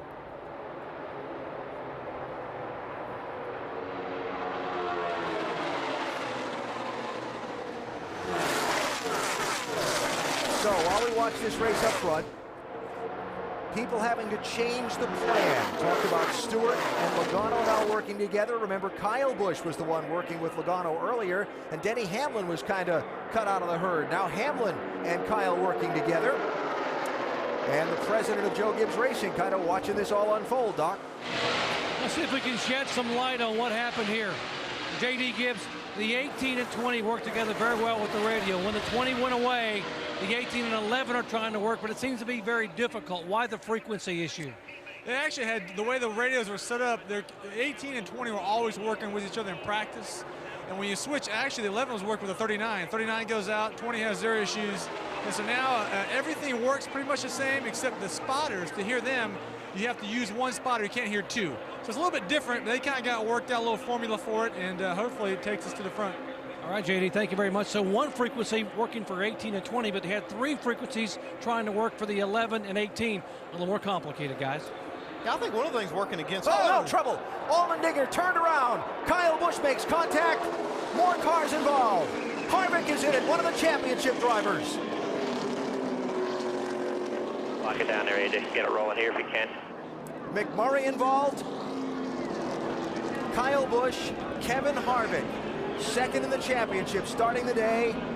Front end damage to that 29 car. Got a lot of damage to Kyle Busch, too.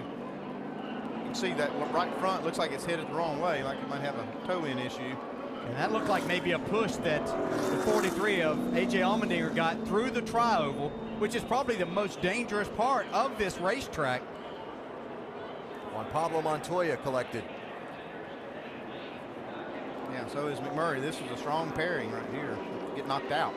Yeah, and it was Allmendinger being pushed by his teammate, Marcos Ambrose, in the 9.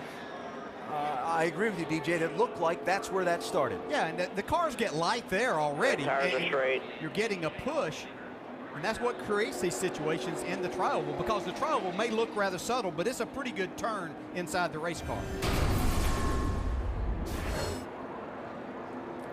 Watch the top there, the outside, 43 and 9. Yeah, it was just a big run that they had. They were going extremely fast, but it's just literally the rear wheels start getting picked up, and then that turns you down the racetrack and into the other cars. It goes back to the thing that the guy behind cannot see. And so Allmendinger was trying, looked like he tried to check up a little bit because there wasn't quite enough room on the outside. And Ambrose just couldn't see that.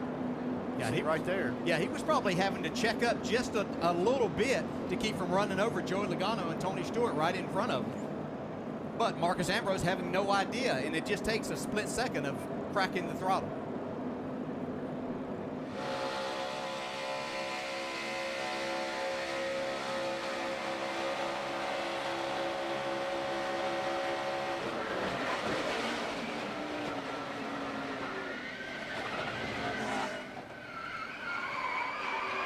Happens fast.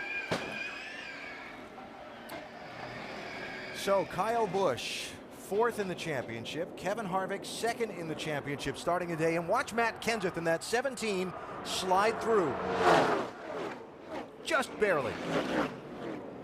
And the good thing there was David Reagan gave Matt Kenseth room to do what he needed. He saw it, even though he was the car behind, he was able to get back, give Matt room, and not run over and push Matt into the rest of the pile. Yeah, that's great reactions for Reagan. You see him just pull right back off the back bumper. And how close Kenseth came to scraping the wall with the right side of that car. From Kevin Harvick. And Kevin just a victim of this. He was just sitting down there minding his own business. Spin. We're in it. We're in it. It's all beat up. No way for him to avoid that.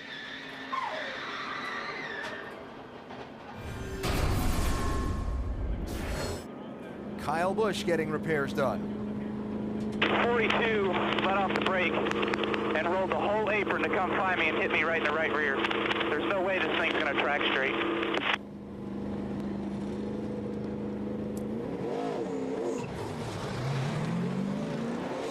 So the first wave of repairs while the leaders come to pit road. Jamie?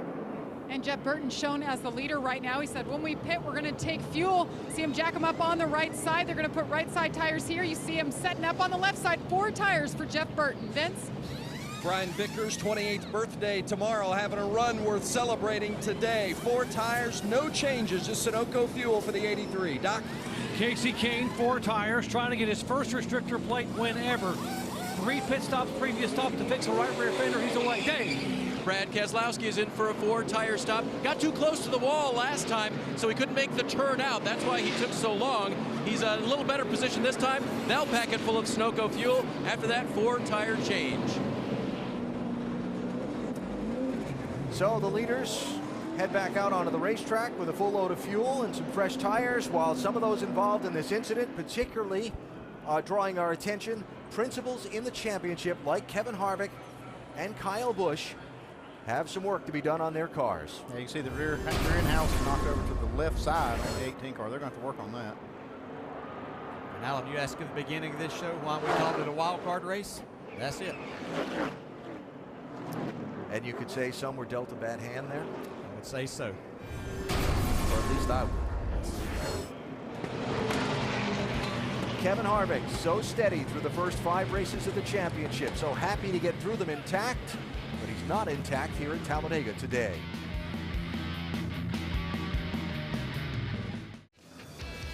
Well, an interesting twist in the 6th race in the chase for the NASCAR Sprint Cup. Today's wild card race at Talladega Superspeedway. Kyle Busch now back in the garage area. His last to 2nd place run at Charlotte. Today contending up front when caught up in an accident just shy of the 300-mile mark. Kevin Harvick also continuing to get repairs on his car. And more pit stops. And this is not the first pit stops for these guys under this caution, Dave. Well, I don't know. I thought it was for the 99 and the 16. They've been staying out, Alan, and waiting until A, pit road is a little bit clearer, although it's pretty congested now, and B, till some of the debris is cleaned up from the accident so they don't run through it with their new tires. So Carl will go out slowly, wait for his drafting partner, Greg Biffle, and they'll continue the trek that they've been on, which has been to hang out in the middle and near the back, not lose the front part of the pack, and just keep practicing what they need to do at the end of this race, which is be able to charge to the front together. Yeah, that's smart. You know, they're just running at the back anyway. No reason to come in and get new tires, like you said, and put those tires in jeopardy by running over some debris that may still be out there before the cleanup crews can get it all up. Had an initial wave of pit stops, then on the next lap of caution, Jimmy Johnson and Dale Jr. and I had Jeff Gordon coming in again, and then a 3rd wave of pit stops here, so you'll pardon my confusion. No, you were seeing it. It is confusing, though. A.J. Allmendinger involved in starting this crash a moment ago when he got turned sideways by his teammate Marcos Ambrose coming through the tri-oval.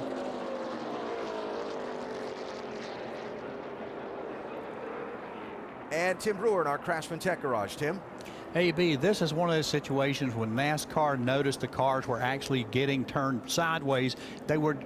This is a critical point in yaw right here. But as you see, when the car comes around, it starts to lift. Now, when the rear tires come off the ground, NASCAR's innovation was the roof flaps. What happens? The airspeed comes up through here, literally opens, deploys the roof flaps. What happens then? It puts the car back down on the ground so the driver can drive it. But these little flaps right along this area right here, they're designed for another method. They come up from here, turning the air straight up, pushing the car back down on the ground. All this together works in bad situations. AB. All right, Tim, thanks. So Allmendinger continues in the race.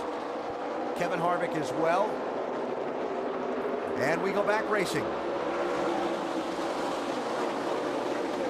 Clint Boyer, the race leader. Harvick on pit road again as the green flag happens and the restart sends the field back up to speed. Jamie?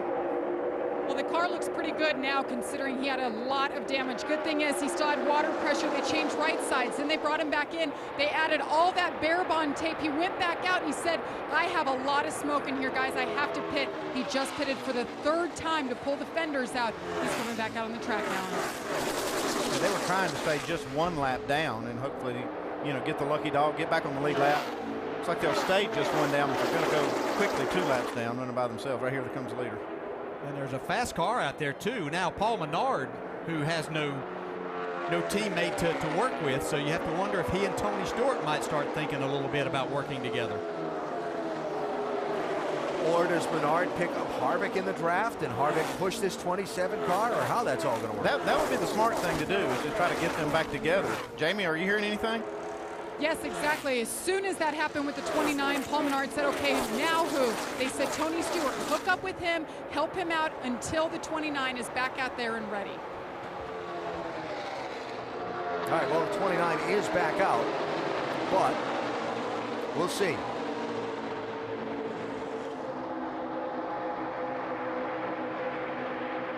And Menard hanging back for now without a drafting partner at the moment, as Tony Stewart continues to work with Joey Logano. This pairing worked pretty well the last run. I'd be surprised if they break this up. By the way, back there with them, Carl Edwards, still championship leader coming in.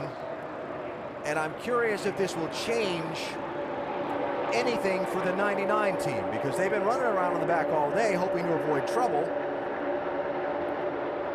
Can you get? Well, they did that. They avoided trouble. Well, I just said, can you get even more conservative? I mean, I don't know.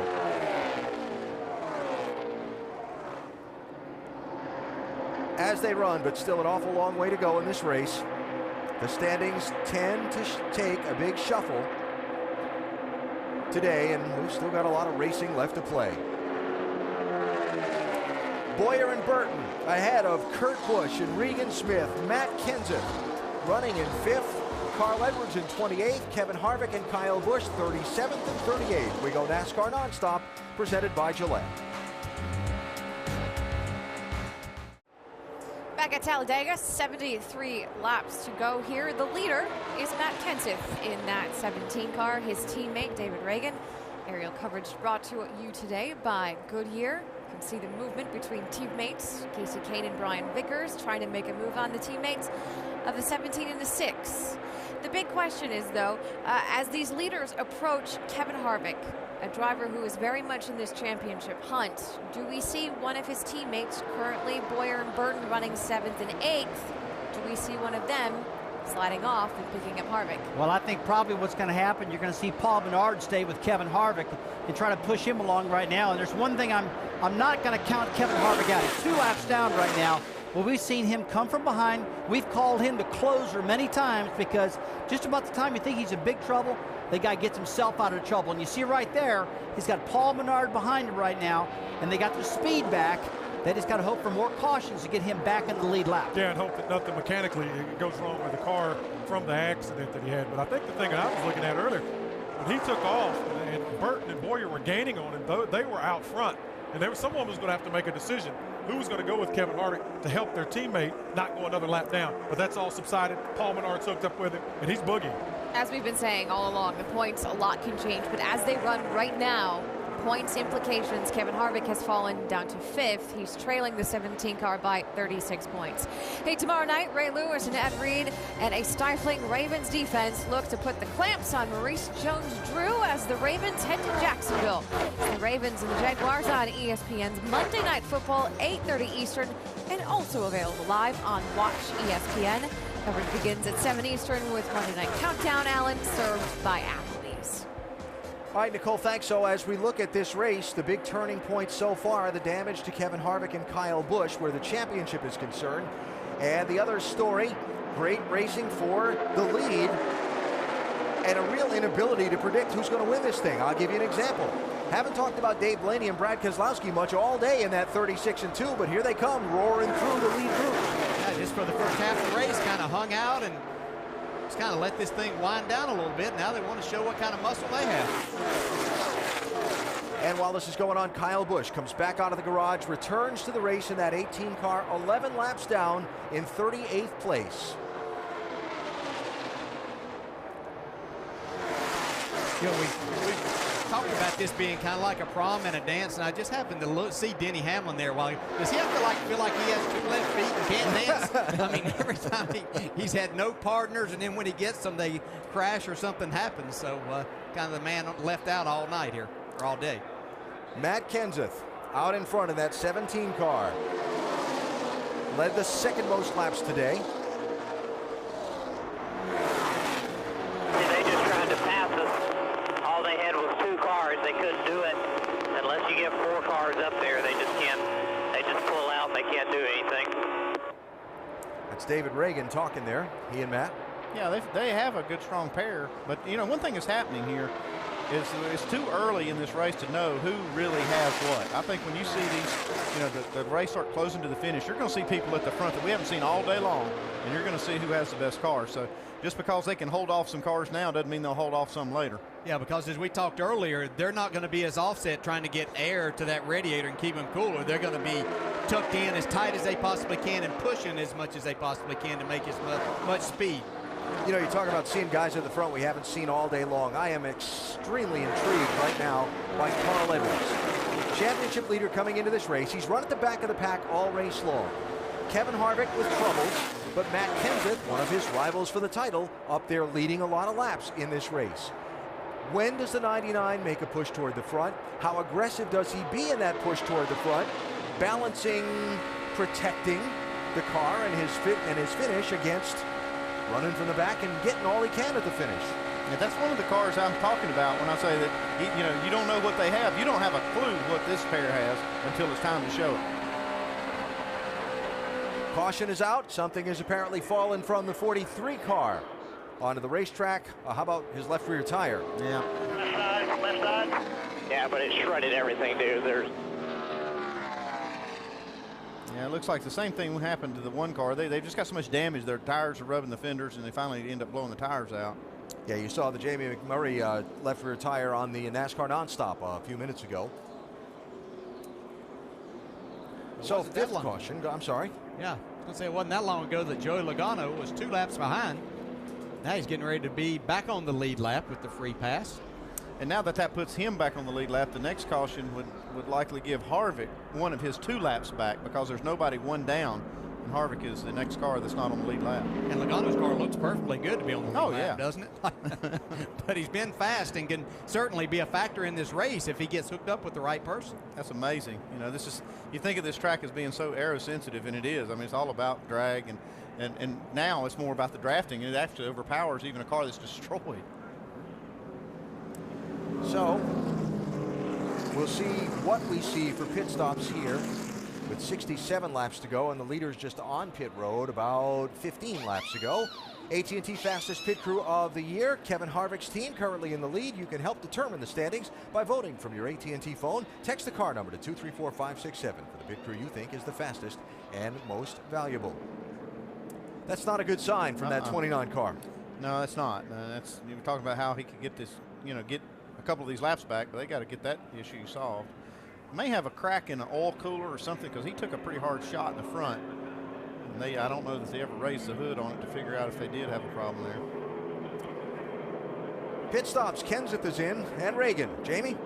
And the two have been glued together. The call for the 6 was right sides only. Matt Kenseth, gas and go. They're cleaning off the grill there. There was a lot of debris out there. Both drivers down and away. Vince? Upper right-hand side of your screen, Brian Vickers, just 2 tires, right sides only, packing it full of fuel. It's been good so far for the 83. Doc? And right sides only for Casey King, right lower part of your screen, leader trying to hang on. A win would be huge not only for Casey King, but for this team overall in terms of the big picture for next year. Guys? Race off the pit lane. Clint Boyer going to be first out. Kenseth and Reagan and Boyer and Burton kind of setting themselves up to be nose to tail on the restart. Cleanup continues. We go NASCAR Nonstop, presented by Gillette.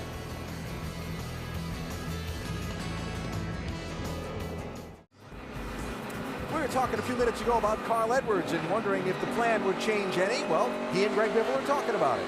Said it's looking up for you. Yeah, tempo, we just got to get to the end. I think we're doing a really good job. I think we're being smart. I don't know your whole program, but you know our plan might change a little bit depending on the points. You know, keep you out of trouble and get a top 10 or something. Might be a little smarter just to be easy to go for the top 10 now that you got real problems with the other guys. I don't know. What I'd like to do is I'd like to just stick to our same plan, be there at the end, and I think we can still win this thing. Well, now we know what they're thinking from behind the wheel. And that staggered pit stop schedule continues, Doc. Yeah, Jeff Gordon's laid out to be able to lead a lap and get that bonus point for leading a lap here today. Also, just leaving with 4 tires, and basically their fuel window will open in about 20 laps. That'll make their final stop. Anything from 142 on, they can make it on fuel, guys. All right, Doc, thanks. So let's follow up on that Carl Edwards, Greg Biffle conversation and react to what you heard there.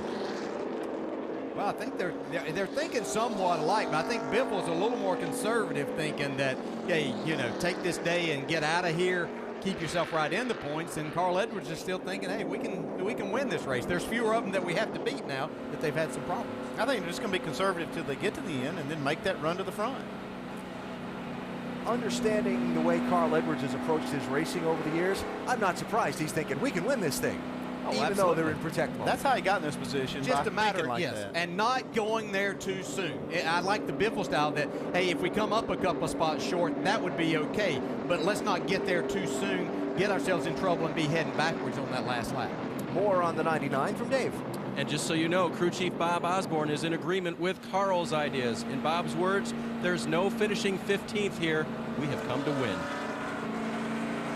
I like it. That's what got him the point lead. That's why he's in contention to win the championship. No reason to change that now. I mean, I do agree with the strategy, you know, not to go too soon and try to get in, you know, get up front before you need to. But when it's time to go, it's time to go. We are coming to the restart, which will be with 63 laps to go. Extensive work, as you saw in NASCAR Nonstop, done on Kevin Harvick's car under this caution. That's Harvick lagging back there on the apron. Hearing from pit road that 29 may be coming for a spell behind the wall if they can't get this smoke to stop to NASCAR's acceptance. 63 to go.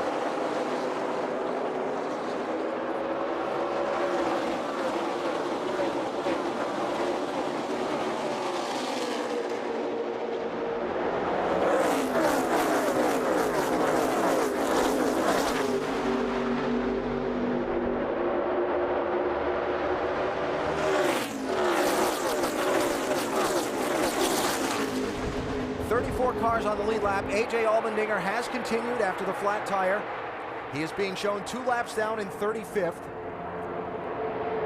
And up front, Clint Boyer and Jeff Burton get the fast break and get away from Kenseth and David Reagan. And look at Robbie Gordon paired up with Trevor Bayne in the 7 and 21.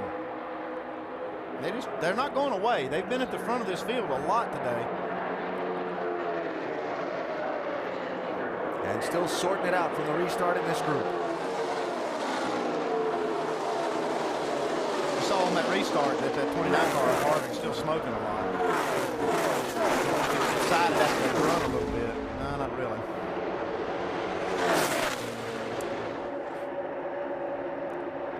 Gil Thomas cleared up.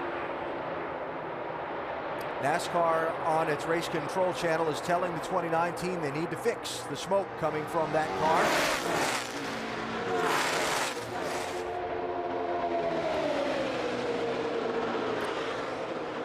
And we will see if they take that 29 car to pit road or to the garage to make further repairs on it.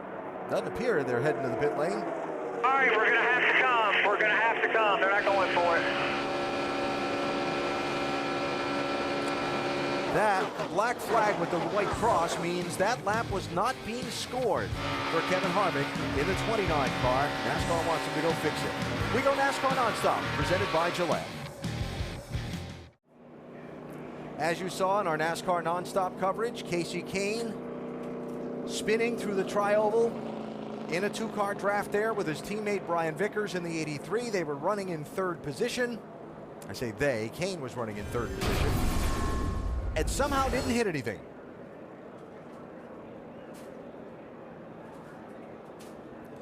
You can see Casey started to the outside like they were going to try to make a pass for the lead from Robbie Gordon and Trevor Bayne.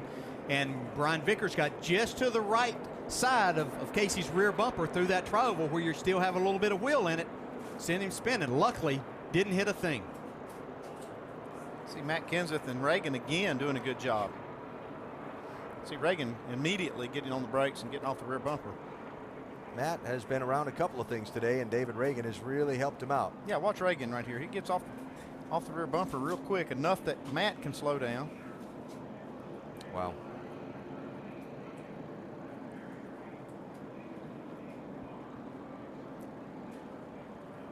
So, sixth caution, Casey Kane driving back around to the pit lane slowly so as to not have those fenders, the tires that are flat, break apart, tear apart the fenders on that 4. And we work the caution once again at Talladega with 58 laps to go. Mission accomplished for the 4 car. They got off pit road without losing a lap. Some front runners are going to pit. Some are going to stay on the track. Jamie? Matt Kenseth and his teammate David Reagan in. They're saying 4 tires this time, a tear off, and they said they're good to go on tires now. They won't take them next stop, Vince. The 83 of Brian Vickers came in only because the 4 of Casey Kane, his drafting partner, had to come get 4 tires. So it's 4 for the 83, Doc. And Kurt Busch came in and just topped off with fuel, no tire change, pulled off a tear off.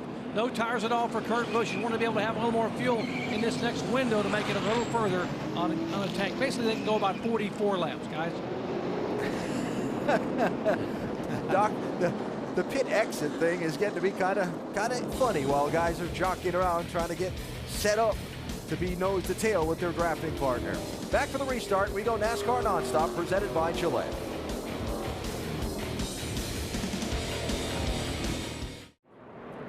Half a lap for the restart. In our NASCAR Nonstop coverage today from Talladega, you saw Kevin Harvick's team working on this 29 car, an army of Richard Childress Racing people there, Jamie. That's right. This could be the defining moment in the championship hunt. You see how many different people. I've never seen this many people in the garage trying to get him up to speed. Kevin Harvick had the car on. He turned it off. What it was is a broken oil cooler. They added oil inside the car. They're fixing the damage on the front end of that car. And you see the driver just sitting there. A lot of dejected faces down here. Alan? All right, Jamie, thanks. Now the question is, any damage to the engine? Probably not. No, they've kept oil in it. I think that's fine. They just got to fix the leak. I've never seen this many people working on a race car in my life either. Look at that. That's a good coordinated effort going on. Remember, Kevin Harvick started 5 points or 5 positions on the racetrack behind Carl Edwards for the championship today. Right now, with Edwards running around the back of the pack, the damage doesn't appear to be significant. But if Carl makes any kind of a charge in the last laps of this race, that gap could get to be significant, leaving Talladega today. Robbie Gordon, Trevor Bayne sharing the front row for this restart. Remember, they've been drafting teammates, as have been the guys in the second row, Clint Boyer and Jeff Burton. Watch the guys on that outside left of the screen. 56 and 00. Michael Waltrip Racing teammates, Martin Truex Jr. and David Ruderman. Yeah, the 13 and 51 are lined up together, too. They could make a run for the lead here.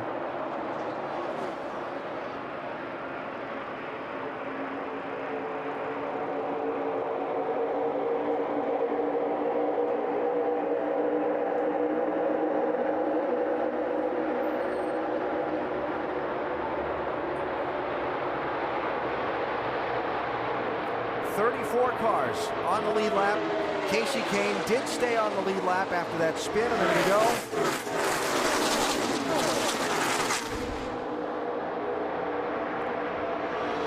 Little bottleneck back there in traffic. Look at Tony Stewart still coming to the front with that battered 20 car pushing him. Kevin Harvick back from the garage. 37th place, 7 laps down. Well, there you called their numbers. 14 and 20. Tony Stewart and Joey Logano making a charge to the front.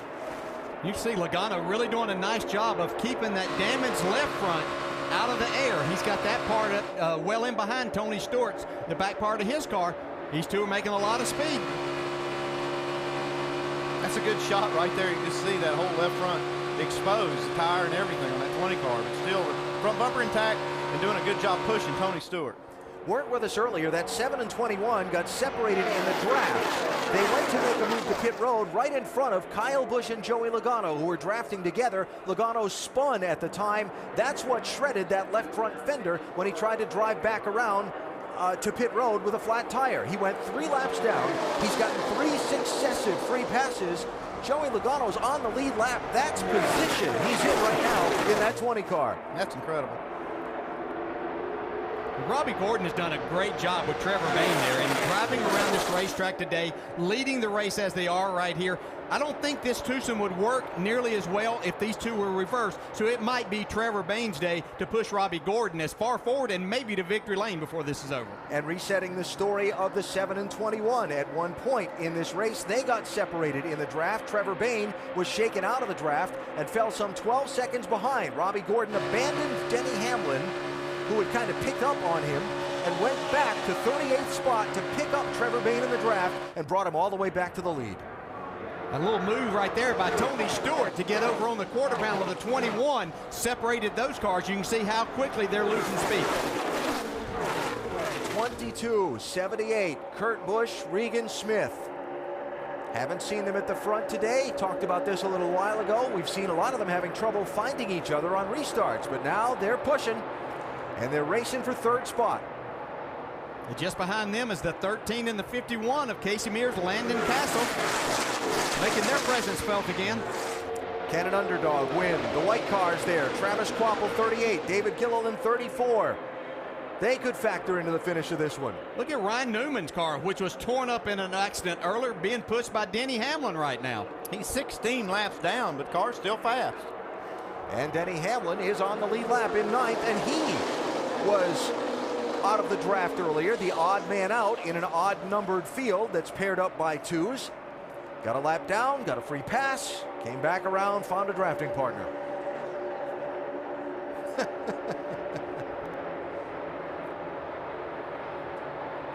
And we've still got a lot of racing left to go here at Talladega. Just past 350 miles. Tony Stewart's the leader. We go NASCAR nonstop, presented by Gillette. Tony Stewart leading the Good Sam 500 at Talladega Superspeedway, working down toward the later stages of the race. Robbie Gordon, would you say that Trevor Bayne has beaten the back bumper off that 7 car in this push draft today? He about used it up. Well, I'm going to tell you why. I'm going to go ahead and say this. This was one of my ideas to separate these cars some, was to take the back bumpers off of them, and then maybe they wouldn't push as hard or have the opportunity. We're going to see here what they would do with that. And you can see how the airflow changes. When you see the gap, the separation, that bumper cover folds back down. As soon as that 21 car gets close, you can see that bumper cover lift up. I don't think you can get up there and push on the chassis as good and know exactly what you're pushing against and have that reference. And that may just be taking 2 cars that were potential contenders for the win out of the mix. Yeah, just something like that could definitely hurt them enough. Understanding that the 7 went all the way back to 38th place earlier and picked up that 21 in the draft. If you're Trevor Bayne, if you're the Wood brothers, do you look at that and say, okay, got to go find something else? Well, if they get a caution, they can get in there and secure that bumper and get back in business.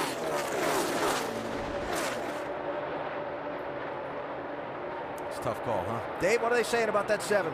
Or what they think they might do, they're telling Robbie they're just going to cut the whole thing off when they come down the next time on pit road.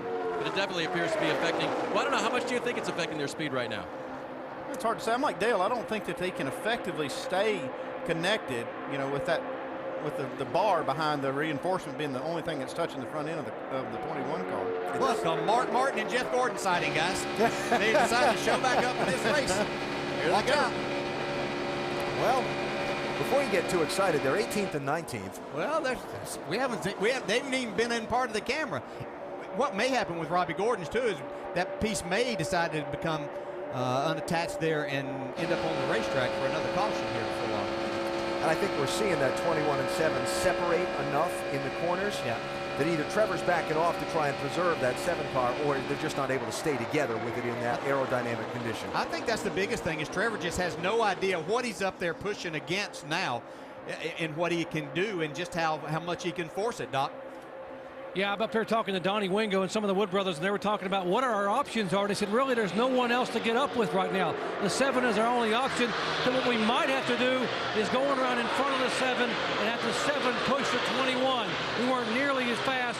That might be the only thing we have left here. Right now, they're just going to try to hang on and maybe let Trevor get in front of Robbie Gordon here very soon.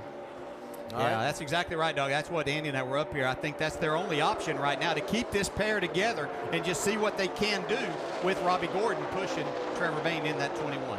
But it has been in this configuration all day, 7 being pushed by 21, so that'll be something new to find out for those drivers and teams. One thing that could be happening too is that bumper cover is covering over the hood of that 21. It could be restricting the airflow even more and making it more of a problem to keep the 21 car cool. Up front, Tony Stewart, pushed by Joey Logano. Kurt Busch, 22, 78, Regan Smith. 31, Jeff Burton, 33, Clint Boyer. And by the way, coming back into the frame, Juan Pablo Montoya in the 42, pushed by Jamie McMurray in the 1. Montoya is lead lap. McMurray is 7 laps down. Championship standings at the moment. Stewart started the day 5th. 24 points off the lead. Remember, Carl Edwards is running in the back. Don't know that he's going to finish there. No, he's 33rd right now. I'd say for sure he's not going to finish there. They're just hanging out, waiting for the right time to make a charge. Yeah, but on that run up through traffic, never know. If he finishes back there, it'll be because they were trying to make their way to the front and something happened. But we have seen this twosome right here. Tried this before, back when we had pack racing, and they tried to go to the front a little bit early, and they actually got themselves in trouble and created a big wreck. So hopefully they maybe learn from that, and they'll be a lot better off today as they start making their march forward. But they've got a long way to go before they want to start that. Memory serves, that was 2008, right? Carl bumped Greg going into turn 3, and it set off a chain reaction accident that claimed a bunch of cars. They talked about that this week between them as they chatted to make their plan for this race. They talked about the mistakes they'd made here in the past and how they've learned from it, and shook hands on it and came to an understanding of what the plan was going to be for this race, and feeling like they know better what not to do because of that very experience together. So that's Edwards and Biffle, 33rd and 34th. Let's also have a peek in at Jimmy Johnson, the 5-time champion, who is running 24th with Dale Earnhardt Jr., still partnered up with him in 25th. There they are. Remember, a time or two today, they've made a run to see kind of what they've got. And all that going on behind leader Jeff Burton. Been a while since he's been to victory lane in the NASCAR Sprint Cup Series, but he's been up front a lot today. Burton and Boyer, 1 and 2. 41 laps to go at Talladega. We go NASCAR Nonstop, presented by Gillette.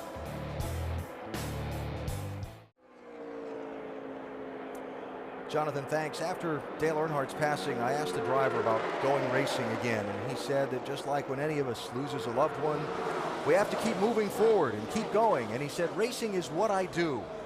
And so it is today, that while paying tribute on their cars and their helmets to the fallen Indy 500 champ, NASCAR drivers race on at Talladega. And they race on into the final laps of today's race with Tony Stewart out in front. This massive pack of cars all contesting the win. 34 on the lead lap as we draw into the final laps of this race. As to who's going to win, it's anybody's guess. It's been that kind of race. 63 lead changes, 23 different drivers out in front. And some of those you might consider to be strong favorites at any race we go to, like, for example, Carl Edwards or Jimmy Johnson or Jeff Gordon, we don't believe have shown their hand at all so far today. And is that the 4 car that brought that caution out running forward? You mean that one that spun through this very part of the track a little while ago? Yep, you'll notice that he's in the pushing position right now. He had enough of that getting pushed too hard. Ryan Vickers in 3rd in the 83. Casey Caton in 4th in the 4. And yes, he was the one that went for the slide through the trioval a little while ago. Look at his scoring serial there. Yeah, and then how about, you got 2 cars in the top 4 that have brought out cautions by spinning at Talladega. How often have you seen that happen? Yeah, not very often. A few weeks ago at Dover, we called A.J. Allmendinger's slide early in the race through turn 4, maybe save of the year. Joey Logano's early in this race today might be the save of the year now. Oh, yeah, that car was completely sideways. I mean, you saw the whole left side of the car as he was sliding down the track. But he's doing a tremendous job here. And I think because him having to keep this thing offset somewhat is also helping him keep this cool and be able to keep Tony Stewart out front. Nobody's been able to really pass this twosome for a while.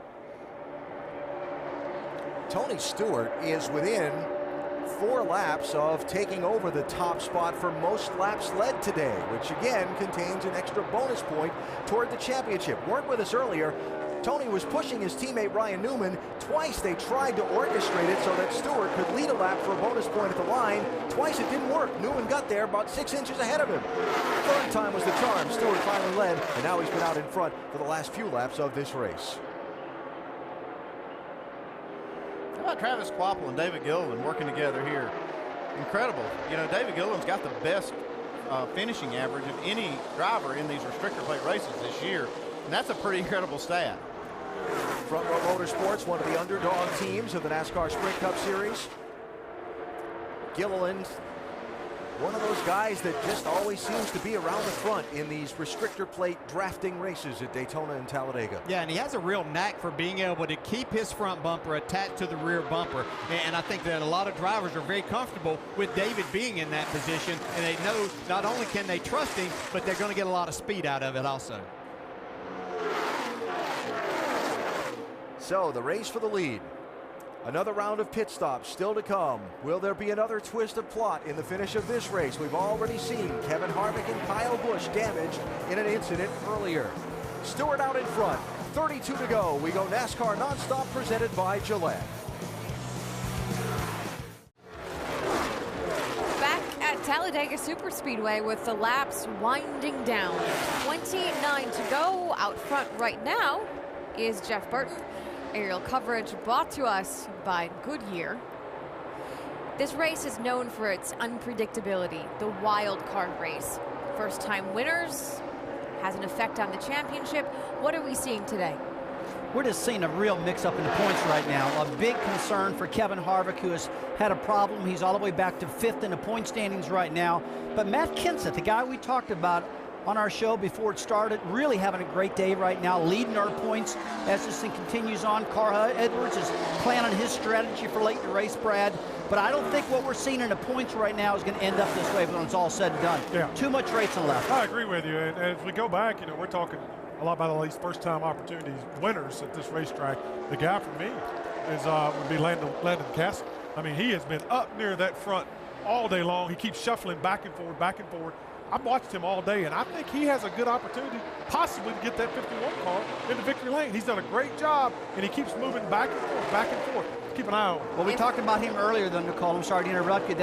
This guy doesn't have a sponsor, the 51 car for next year, and he's been instructed to drive his brains out, too. Good job. Yeah, good do job. everything he can. He finished 2nd in the nationwide race at Daytona this year, so he knows how to run good on restrictor plate races. Landon Castle has the potential to become the 11th first-time winner here at this track, but there are a couple of drivers throughout history that have been able to collect their one and only career wins at this track, including the very first winner at Talladega Superspeedway, Richard Brickhouse in 1969. Most recently, though, 1988, and Phil Parsons. What will we see happen in the next 27 laps, Alan?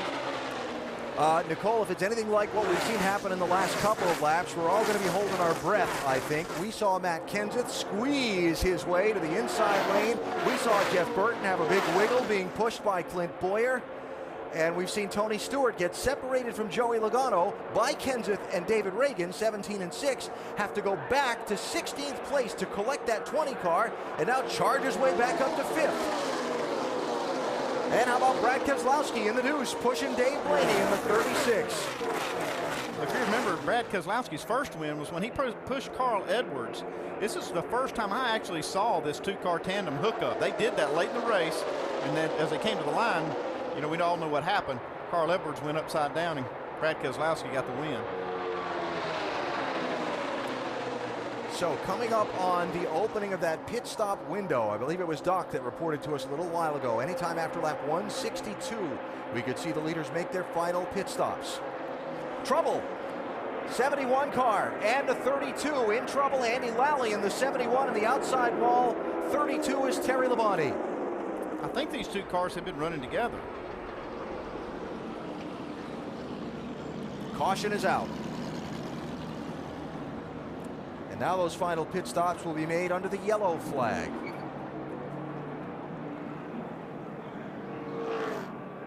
They were running 31st and 32nd, Lally and Labonte on the lead lap. See the window net down on the 71 car. Driver signal to the safety officials and to NASCAR that he's okay.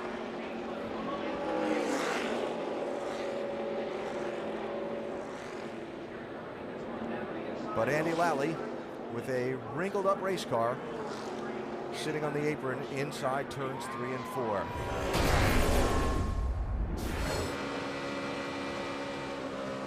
Oh, that's Jimmy Johnson. Stay low, stay low. 71 is wrecked there. Let him up there, no pressure. Come on up there, Jimmy, if you need it.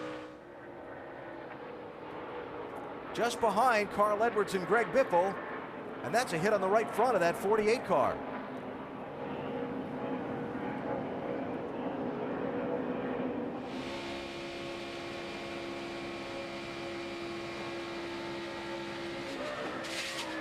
Yeah, that's a pretty severe hit right there in the right front of the 48 car Jimmy Johnson.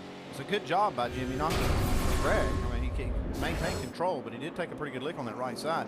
This is one of the problems. I mean, you can't run away from trouble at this track. I mean, it can happen at the front or the back. These guys were running at the back trying to stay out of trouble, and it found them. So we'll see what kind of damage the 48 does or doesn't have as the team gets a chance to look at it here on pit stops. That'll be with 24 laps to go. Jamie? And you see them all coming in. First up, it is Matt Kenseth. Last pit stop, they said no tires the rest of the way. They clean the grill, pull it, tear off, fill it up with fuel. The 31 of Jeff Burton, bottom left-hand side, right side tires only. He and his teammate, the 33, have been running up at the front, Vince. That 20 of Joey Logano, upper right-hand portion of your screen. Heavy damage to the left front fender. Says he can't lead because of that aero damage, and is not able to push well either. Dave? He's been helping Tony Stewart, but word is that they may not get the help as it's a real traffic jam getting out of here toward the end of the race. Stewart may need to find a new partner. Vince, what's up with the 48? The 48 of Jimmy Johnson, they addressed some of that damage there on the right front. Does not look severe at all. They made the change, the tire change, gave it a little extra time on the right front. Full of fuel for Chad Knaus, and off the 48 goes. Chad will get the update from the crew members that were addressing that right front to see if there's anything else that needs to be done. It looks fine right there. Doesn't look like there's hardly any, if any, damage. Yeah, it looks like it might have got more on the tire itself than it did at the actual body. Maybe the golden horseshoe's back? Maybe. Well, as long as it didn't affect the steering any at all, and I'm sure that Jimmy would have told him if his steering wheel was off any at all and it had done anything there. I kind of wonder, though, we heard Dave talking about how the 20 car was not going to help Tony Stewart. I kind of wonder how that's going to work out here. Only 24 laps to go. But first, why would the 20 not continue helping Tony? And then who's going to help him if he doesn't? Unless there's some Joe Gibbs Racing team needs that might override. Working on that back panel on the 7 car for Robbie Gordon. Yeah, they get that repaired, they can become a factor again, he and Trevor Bayne. Without question. Remember, they went as far back as 38th and 39th and ran all the way up to the lead, did Gordon and Bayne. Carl Edwards, Greg Biffle on that alternate pit schedule that we've come to expect these last few Talladega races, not pitting with all the lead lap cars, instead coming in a lap later when pit road is in theory less crowded. Although the Biff stayed out there.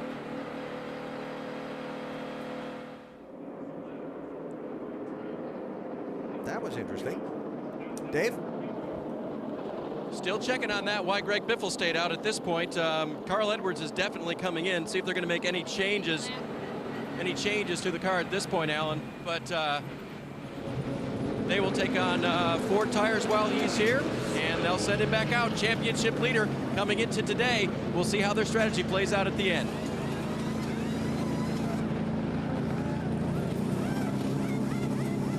All right, so Carl Edwards will restart at the back of the lead lap cars.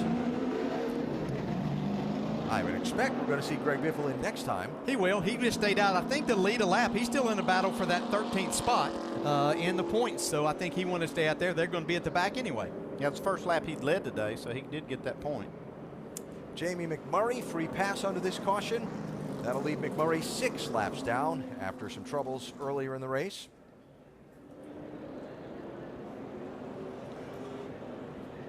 And another look at the cause of the 7th caution when Andy Lally got turned by Terry Labonte into Jimmy Johnson and then into the outside wall.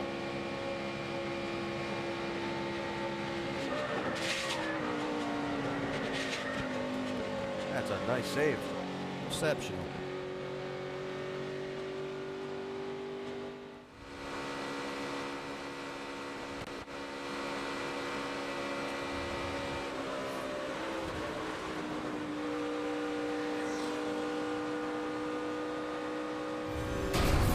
Dale Earnhardt Jr., our in-race reporter, had a good view at that one. Hey, Dale Jr., Dale Jarrett, you have a copy? What kind of pressure are you running around at right now under caution and what time? 8. Temperature? Temperature 140. Hey, Junior, Dale Jarrett, you have a copy? Yes, sir. Well, I'm sure that trying to play it safe all day, that was a little too close for comfort, huh? Yeah, that's the way it goes, though, but we've just kind of been hanging out. When we feel like racing, we race a little bit. Otherwise, just sort of watch everybody else race. And so far, everything's been working pretty good. About time to go to do all the serious work and all the heavy lifting, so we'll see how it works out. You confident that the two of you can take this thing to the front now after we're hanging out there all day? We got as good a chance as any car on the track as far as talent goes, but we got a little bit better race car than most of these guys, so maybe that'll help us out. Who's going to be the pusher here? I don't know who the pusher is. We'll just have to find out. All right, man. Good luck. Thank you. We'll see how they sort that one out because they're going to be side by side on this restart. Greg Biffle has pitted and rejoined the tail end of the field. So it is going to be Clint Boyer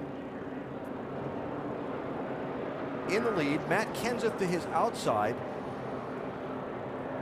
David Reagan inside of row number 2 as Casey Kane leaves pit road. And a lot of these guys that have managed to work the exit of pit lane to be lined up nose to tail in the draft the way they want to be for the restart aren't exactly lined up that way now. For example, 33 and 31 separated by the 6. 17 separated from the 6. Tony Stewart separated from Joey Logano for this restart. It's going to get really interesting in just a minute. It's been really interesting all day long here at Talladega, particularly the tri-oval. This was a big moment where the championship is concerned. Kevin Harvick and Kyle Busch both involved in this, involved in the chase also. Real close call for Jimmy Johnson in this one. And a tremendous save of that 48 car on the apron of the racetrack at 180, 90, whatever miles an hour.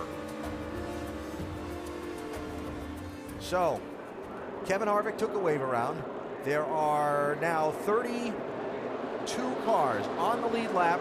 There'll be 21 laps to go in the race. Have we seen the last caution? And how's the finish of this one going to shake out? Kenseth squeezes in behind Burton and in front of Reagan. And Dave Blaney in the 36, pushed by Brad Keselowski, going for the point on the outside. You can see the 33 and 31 separated by 2 cars and a lot of car lengths there now. Kenseth backs up to Reagan, and Tony Stewart hooked up with Paul Menard now in the draft, that neon car. I'm not sure that's not going to make Tony Stewart even more of a factor in possibly winning this race.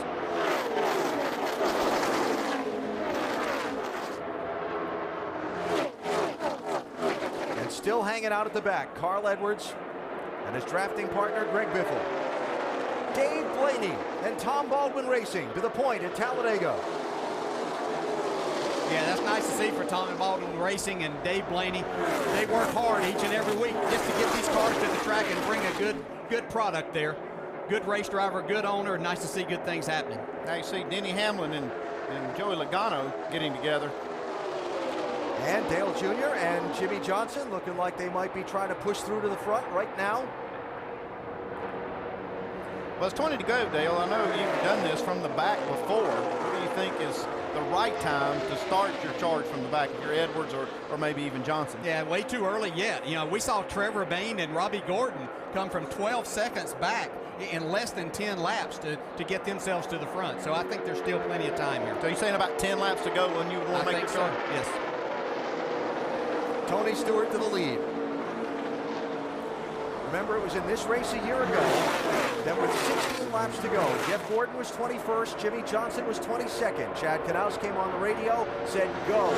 They went, but as soon as they got to the front, the 24 had a problem, left the 48 without a drafting partner, and Jimmy was kind of fending for himself for the rest of that race without as much success as they had together all race. All day long to that point. I'm not sure that we've seen all that Martin Truex and David Rudiman have today, too. They've been up there a lot. We've seen speed out of these two. Do they have even more here as we get to the end of this race? What a chess match.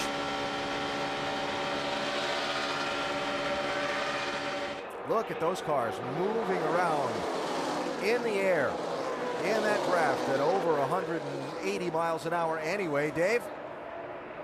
And the thing to remember about the 56 and the 00 is the weekend didn't start well for them. They had some parts confiscated off the cars. The windshields were taken by NASCAR, but they regrouped, and these two have stayed together all day long. They planned on working together as teammates, and they've stuck together, the 56 and the 00.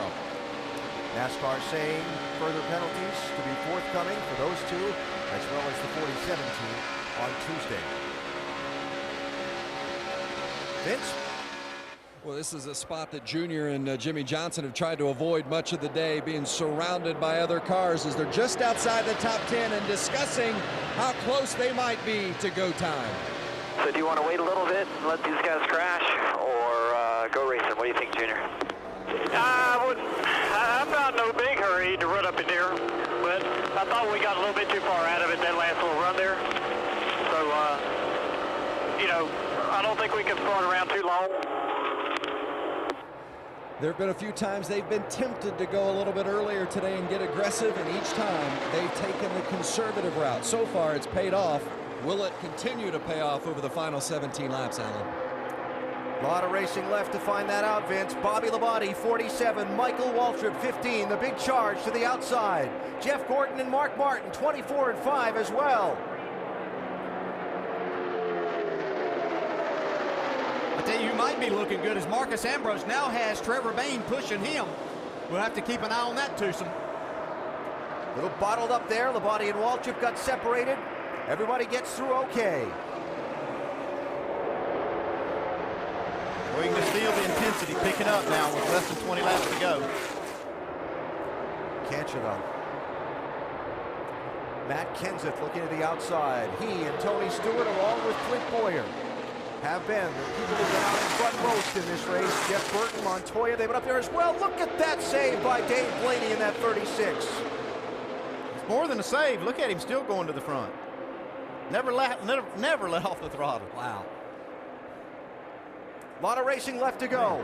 The story of this one yet to be told. 15 laps to the checkered flag at Talladega. Continue to watch the action as we go NASCAR Nonstop, presented by Gillette.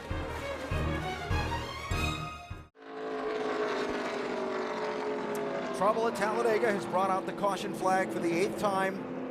Bobby Labonte climbing from his car after a hard crash in turn number 2.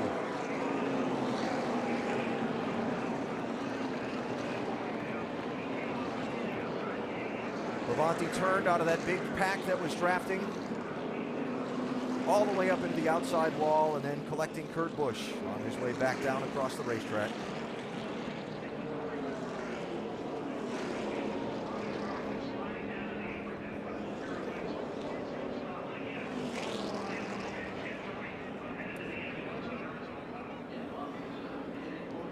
just talking, what, a minute ago about him and Michael Waltrip running to the front there. You know, the intensity level was coming up. These guys were trying to position themselves for these last few laps. And pushing and shoving, it starts to take its toll, especially in the corners. You know, these cars have to be connected all the way around the track to make that speed. Kurt Busch started the race 7th in the championship. Only 27 points, 27 positions off the lead. He's headed to the garage in the closing laps of this one. And that's an awful lot of damage to the front end of that 22 car.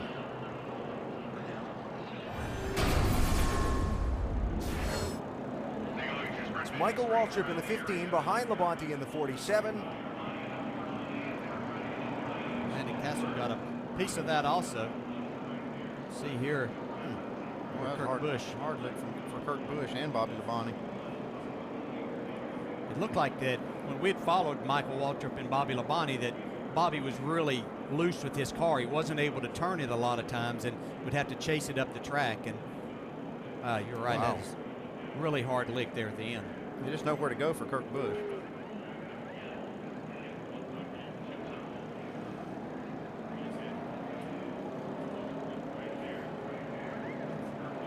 Wow, look at how high the back wheels of that car came off the ground in that hit.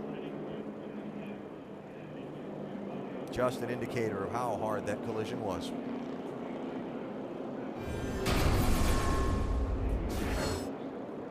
For Kurt Busch, not the finish he was looking for at Talladega. Some pit stops under the caution, not many. Vince? You see the 48 on the left of the screen, the 88 Dale Jr. on the right. They've been partners, both taking 4 tires. They just talked about not coming in, but Jr. thought he ran over some debris, so that's why they came. Dave?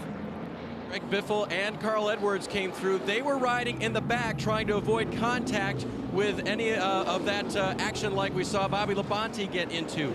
So they rolled through all the debris. Carl Edwards' team had 5-lap scuffs to put on the car only. Not sure what Biffle's team had to put on, but they both felt it was better safe than not to pit.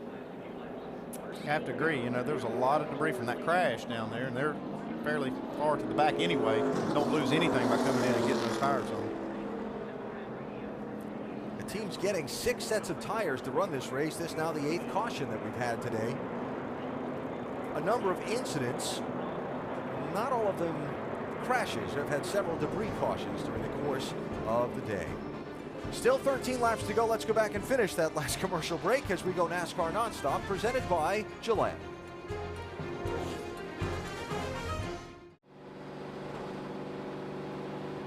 Well, there's your leader in the Good Sam Club 500 at Talladega as we come down to the final 10 laps. Tony Stewart out in front of this race. A race that's been very competitive, 70 lead changes now, 26 different drivers have been out in front. A race that's had its share of twists, some of the championship leaders involved in some incidents, spending some time behind the wall, speaking specifically of Kevin Harvick and Kyle Busch. Kurt Busch now back in the garage area, and Jimmy Johnson, one of the guys that's run around on the back of the pack all day, got bounced off of a little while ago. And Vince, they're still out there in 25th. What do they think? They've been comfortable running toward the back. Chad, now with 10 to go, how confident are you that you guys have the combination to get to the front? I'm just happy we made it to this point. How's that? So I'm real happy with the way Jimmy and Dale have worked together today. They've done a very good job of being very selfless and, you know, putting each other's guys' needs in front of one another. So it's been a really good day. It's been fun working with the 88. Real happy with the Lowe's Chevrolet, and I think we've got an opportunity to get up there. We're just going to have to see. There's more than likely going to be another accident. Hopefully we're not involved in it. We'll hopefully come out here with a decent finish. The last incident, as we're going to take a look at it here, was there any damage done to the car as you guys went through the debris? No, not really from the debris. We had some contact from the 71 on the right front tire, and it may have bent the toe just a little bit, but it could have been a heck of a lot worse, that's for sure. Thanks, Chad. Dave? Darian Grubb has made very few adjustments on the race car today for Tony Stewart, but you had to make a big adjustment in who your drafting partner was. What's that going to do for you? Better situation? It all just depends. It depends on whether we think we can trust who's pushing us or not, but everybody can tell we got a fast car. We're able to drop it to the front with 2 or 3 different guys. Hopefully we can keep it up there with the El Monterey and Office Depot. Did you believe how far you were able to get with the 20 car with its damage? Yeah, 20 is a good pusher, and we wish we could have kept him, but we're going to look for the best guy out there right now.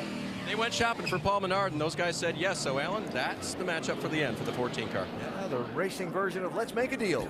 Let's make a drafting deal. So, 1 to go.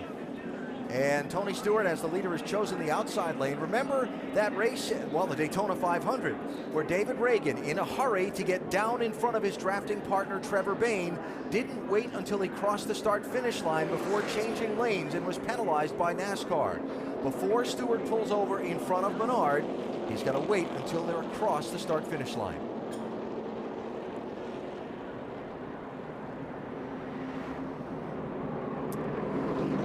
Thinking about some of the guys that are deep in the pack and when they're going to make a break for the front.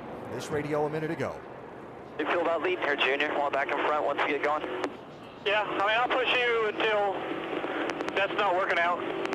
Yeah, I think it's going to be one move here, and I've got no problems pushing, man. Yeah, I know. Well, right now, Jimmy's got to get to Junior first, and then we'll see how they fall in line as who's going to be the guy in front in that two-car draft. Yeah, my personal opinion, I'm not sure that's the best scenario. I'm not sure that this isn't a more formidable pair with the 48 in front and Junior pushing. It just seems that their styles match up a little bit better that way, but hey, they're driving these things and they know what they can make work. We'll see what happens. And what if Carl Edwards, championship leader starting the day, has hung around at the back of the pack all race long? His drafting partner, Greg Biffle, is behind him. As we come to the final 10 laps, when will he make his move? Will he get through cleanly? Can he win the race? Fans at Talladega on their feet, ready to see what's going to happen. Tony Stewart, the race leader. Watch that start-finish line, 10 laps to go. Green flag is up.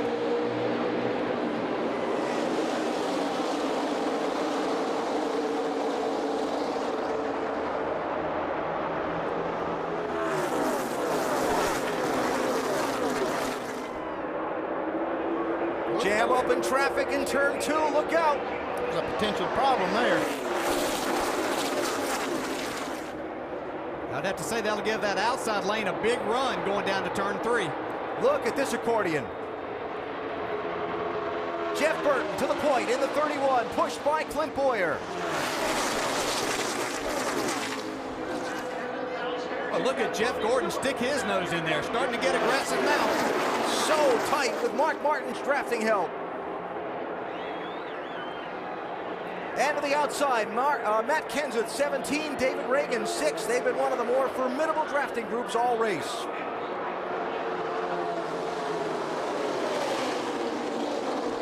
When's the right time? Oh, it's time to go now. Yeah, I wouldn't be backing out and saving anything at this point in time.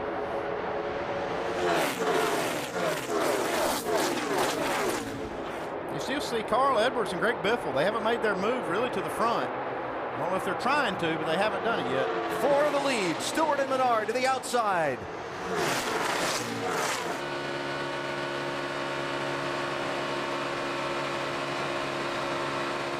Trying to come from further back here, they're going to have to understand that these guys are going to stay tucked up. They're not going to breathe these things now. These are going to be the fastest speeds that they've run all day right here.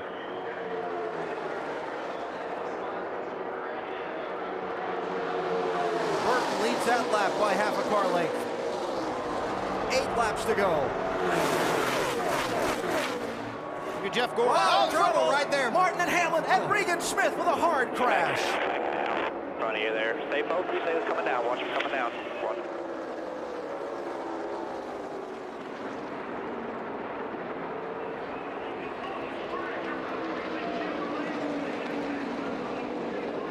Caution is out, as you see. Contact in that pack in turn number 2 and a heavy, heavy crash for Regan Smith in that 78 car. Denny Hamlin involved, Mark Martin involved.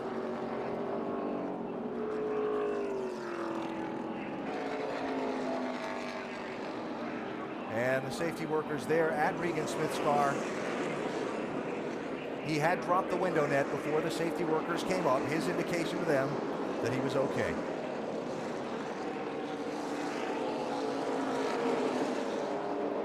See him getting out of the car. That's good to see.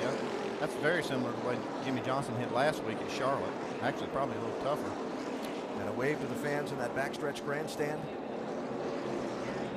Well, just once again a testament to the safety of these vehicles now, and the Hans device that you just see right there, Regan Smith taking off.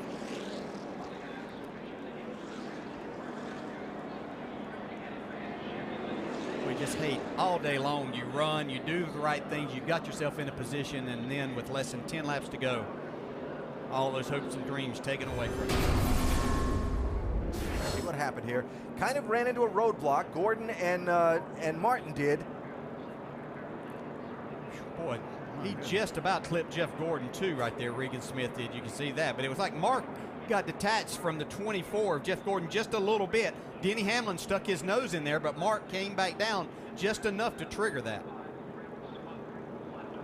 You can see it got Jeff Gordon loose. That's what happened right there.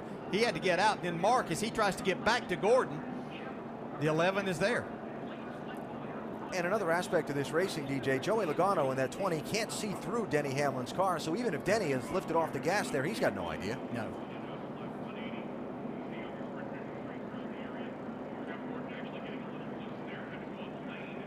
Wow, well, just look how close. I mean, he just skimmed the back bumper of Jeff Gordon's car. Marcus Ambrose coming by, gets a little bit of damage. Let's see, once again, Matt Kenseth and David Reagan sneaking by one more time. Third or fourth one today. You see this, you know, when Mark hits that right rear, it just, the angle that it sends Regan Smith into the wall is just tremendous. Yeah, and it looked like what happened with Jeff Gordon had to check up just a little bit. He was closing on Tony Stewart and 27 of Paul Menard a little too quickly. Mark got into Jeff, and that got him a little bit loose, and then that's when everything else happened from there. Some pit stops here, including Carl Edwards, the championship leader, Dave.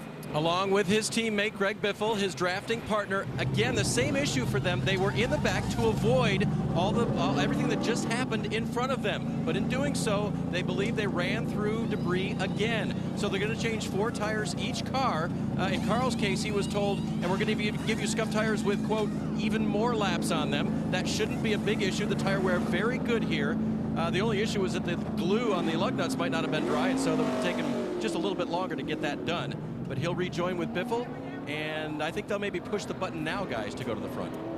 Well, and the question becomes, when they get all this debris cleaned up and we go back racing, we're not going to have many laps left in this race, and the time to make that charge is now.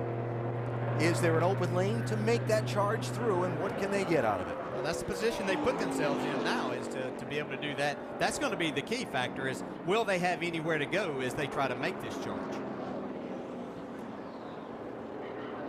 Haven't been with us all day. Carl Edwards has ridden around in the back of the pack all day as the championship leader coming in. The closest driver to him in the championship starting today, Kevin Harvick, was involved in an incident back at lap 104, just past halfway in the race. He spent a little bit of time in the garage.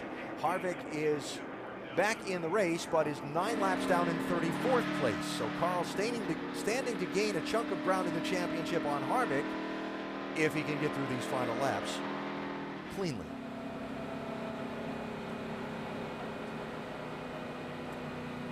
From today, there will be 4 races remaining in the chase for the NASCAR Sprint Cup, and it's on to the Bull Ring, Martinsville Speedway in Virginia next Sunday. The smallest, but arguably one of the most difficult tracks on the circuit. Oh, yes. Pushing and shoving all day long. It's just true short track racing. It will be fun to watch. Then the Fast Texas track, the unknowns at Phoenix with the new paving and configuration there. And the season finale where the champion will be crowned at Homestead Miami Speedway. Join us at the track for these final 4 races. So Jeff Gordon, Doc, saw Mark Martin's car damaged in that last incident. And they've been politicking for a drafting partner. Here's what's going on down here with the 24 car. They thought about the 14 there, which was, of course, Tony Stewart, but he's another chaser, so they really wouldn't be able to help each other. And they thought about the 13 right beside him, their Casey Mears car. But they don't have the 13 radio in the Gordon radio, so they can't hear each other. So then they went to the 21 car of Trevor Bayne and said, we need some help. And said, here's the deal, okay? You want to be able to keep the speed, you push us. So the deal was the 24 pushes the 21. Interesting. Very interesting. You know, those two worked really well together in Daytona. Yeah, but I knew from earlier orders in the week that it wasn't going to be the 21 pushing the 24. That wasn't going to happen. Stories going around the garage that Ford told its teams that they should work with Fords in this race and help particularly the Ford cars competing for the championship. The story going around, but then you get in the last laps of the race, and you know you're the one who's been behind the wheel of these things, DJ. Those kind of, well, yeah. I'll call it politics. Yeah, you'd like to think that all of that kind of goes out the window. You sat out there and got yourself in a position. You know that things are going to happen throughout the day. So let's team up with who can give us the best opportunity to win now or get a good finish out of this. So why not take the best partner you can possibly find? That's the way it's always been down here. You know, it's everybody politics to run with a certain group. And sometimes it's not manufacturer working with manufacturer. Sometimes the best partner you can find has a different emblem on the hood. So they're going to get the one-to-go signal when they come to the start-finish line this time. Make mention that we do hope to get a word with both Bobby Labonte and Regan Smith involved in those last couple of incidents. As yet have been unable to, but we do hope to be able to do that before we leave the air.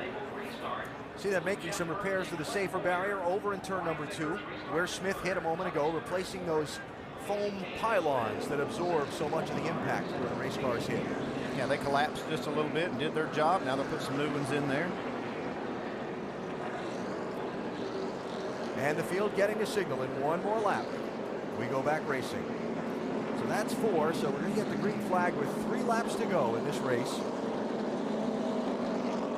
28 cars on the lead lap, and Jeff Burton, who hasn't won a race since October 2008, out in front. Clint, when we got that big lead that time, what did it take them, 3 laps to get back to us? Yeah, we just got to be efficient as hell getting hooked up, and we'll be good. I mean, is there any teammates behind us, Brett, that are going to be nose to tail? 14 and 27 and Red Bull, both of them will be nose to tail. I think you got to do what you did there. I think you got to let Jeff start on the bottom and do like just what we just did, because we got hooked up, kept our momentum up. For whatever reason, our high side's been good through 1 and 2 all day. Well, as you can hear from that conversation between Jeff Burton and Clint Boyer, how quickly they're able to get nose to tail in the draft without violating that start-finish line rule is going to be key to this. Half a lap on the restart. Let's go to Jamie Little. And Bobby Labonte has been checked and released. A spin, and then you were drilled by the 22. I see your shoe is off. Is that the main area that's hurting right now? Yeah, it was hurting a little bit there for a while. I don't get a picture of my feet. It's terrible. But, yeah, and then fortunately the helicopter went for me. Unfortunately, it was for a fan, so that was good. But good for me anyway. But, yeah, just, you know, it's just a product of it sometimes when you get late in the race and pushing real hard like that. So got turned around and, you know, I couldn't hold on to it at that point in time. So that was not what we wanted to see. All right, bad day for Bobby Labonte, but good news looking forward. He did sign a deal. He will be back in the 47 with Todd Barrier as his crew chief, and he referenced a fan being airlifted. It was for a medical concern, we were told by NASCAR. Alan? Jamie, thanks. Good to see Bobby's okay. Down to the final 3 laps at Talladega. Carl Edwards, the championship leader, is in 23rd position for this restart. Earnhardt Jr., 16th. Jimmy Johnson, 19th. Jeff Gordon, 8th. Up front, Burton and Boyer with Vickers and Kane, Stewart and Menard getting set to go. They have waved off the restart because they still have some cleanup trucks on the racetrack, so that gives us an opportunity to check with Vince. Well, Jeff Burton, as you said, Alan, is in front, except the man he's been working with, Clint Boyer, is beside him to restart. Luke, what's the strategy here to get you guys teamed up again for this green-white checkered? Well, the main thing is we just got to be careful here, not make any wrong move before we get to the line. They've got a plan for how they're going to line up, so get a good smooth restart here and get lined up. We'll be good. Now, I know you're inexperienced, quote-unquote, in this position. How helpless do you feel right now knowing that it's just been in the driver's hands all day long? Yeah, I mean, it's a little bit of a helpless feeling, but we've got 2 really good guys out there working together. They've done an excellent job all day, so it's a good feeling. Well, they sure have. They've done a great job, Alan. Vince, thanks. Would be a big win for that young man. Be a big win for Jeff Burton if they can find a way to make it happen. Now, we heard from Doc earlier about Jeff Gordon and Trevor Bayne. Got chapter 2 on this, Doc? Well, sort of. You know, the soap opera continues here. Remember Daytona back in February when Trevor Bayne was just trying to learn how to draft? During the qualifying race, Jeff Gordon said, stay with me, you push me, I'll show you how to do it and what we do. Well, Trevor Bayne remembered what Jeff Gordon has done for him. So now the 21 car is going to push to 24. And I think DJ said whoever the 21 pushes is going to win this race. Well, Jeff Gordon's in pretty good shape. Yeah, I have to give that credit. Thank you, Doc, but that's Andy. I will say that Andy has said that all week long, that whoever Trevor Bayne, and I'm glad to see them work this out because Jeff Gordon did help Trevor Bayne a lot, and he won the Daytona 500. They're lined up together, so let's hope that it works out for them. Jamie? And Regan Smith just checked and released. How you feeling? That was a big hit, Regan. Yeah, that definitely wasn't a fun hit, but you know, it's what we do at the restricted plate tracks, and unfortunately you can get caught up in other people's messes. I don't know what happened. I just know I turned right in a hurry with the Furniture Row car. Is what it is. I was hoping we were gonna have a good day. My partner Kurt Busch got wrecked earlier, and wasn't his fault either, but that's how it goes. Hats off to Safety Innovation. We're going back green. Alan? Jamie, thanks. Here they come for the final couple of laps at Talladega. Green flag is in the air. See how quickly 31 and 33 get hooked up after that line.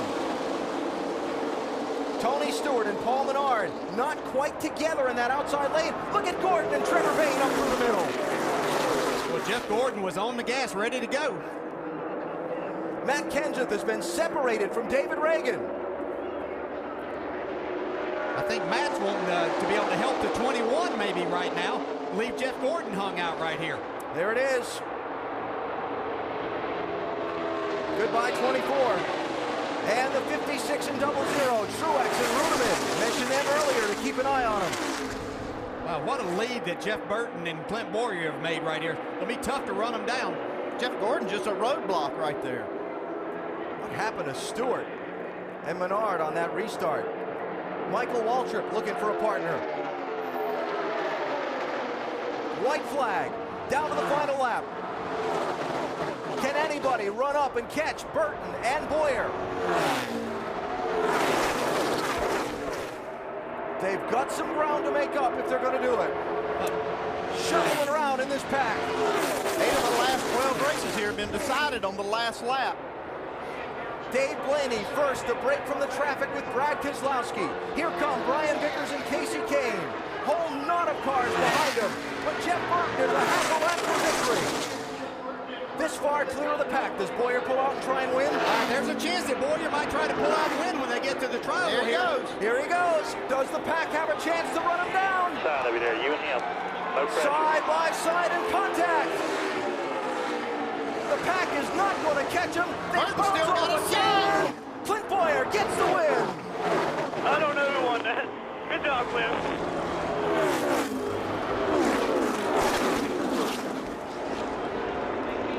Another frantic Talladega finish. We heard the radio conversation between Burton and Boyer about how quickly they needed to get together to hold off the competition. They did it, others around them faltered, and then they raced for it between themselves. That's exactly why Clint Boyer wanted to get Jeff Burton out there so they could get far enough that he might could make a move to have a chance to win this race. That was passing at his perfection there. Good job, guys. Good job. But Dave Blaney coming home third in that Tommy Baldwin car. Yep. Blaney with third. Stewart wound up 7th. Edwards 11th. Jimmy Johnson and Dale Jr. 26th and 25th. Michael Walker gets a top 10 finish. Yep. And Clint Boyer leaving this team at season's end. And a lot of the people working on this car, I'm sure, are wondering where it's all going. And they're in victory lane at Talladega.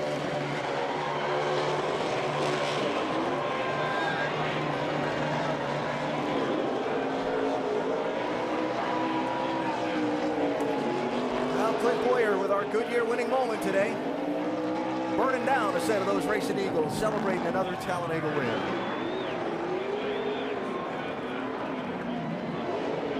Tremendous effort by this team today, Jamie. Shane Wilson, the crew chief, I talked to him this morning about things coming to an end in 4 more races. You said We have no pressure. We could just go out and win. How sweet is this victory? It's really good. I mean, this deal, we've worked hard, and we've been close here and there, and you know, missed a chase this year, but this group is a good group, and it's a shame it's going to end, but it's the way it is. And just proud of everybody today. Everybody at RCR, ECR had really good cars today, and just glad. What can you say about that 31 team and Jeff Burton? Those two never lost each other. No, we were good all day. Those guys did a great job. Did the tandem deal very good. You know, track position was worth a little bit, especially at the end, and I think it made us better for the end running up there all day. 2 years in a row, they're victorious. Cliff Boyer back in victory lane, Vince. Well, the best finish of the season for Jeff Burton, second, but I know that's not what you wanted. So close.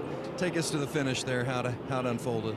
Well, I mean, it was, you know, that's plate racing. I mean, we put ourselves in position to win the race, and Clint did a great job. I thought he made his move a little too early, and as it turned out, he did perfect. So, you know, we had a great day, and you know, part of it wants to cry, part of it wants to cheer. You know, anytime you leave here and you can, you know, cars in one piece, you should be happy. But to come that close after the year we've had is pretty disheartening. What kind of encouragement does it give you, though? Well, you know, it's been a hard year. I mean, it really has, and I'm proud of everybody though for keeping their heads up, and everybody's continued to fight, and proud of Caterpillar and Chevrolet and SKF and everybody on this car. All these people on this car have been very committed to us, even though we've had a bad year, and I really appreciate that. A pro's pro, Jeff Burton, second today, Alan. Vince, thanks.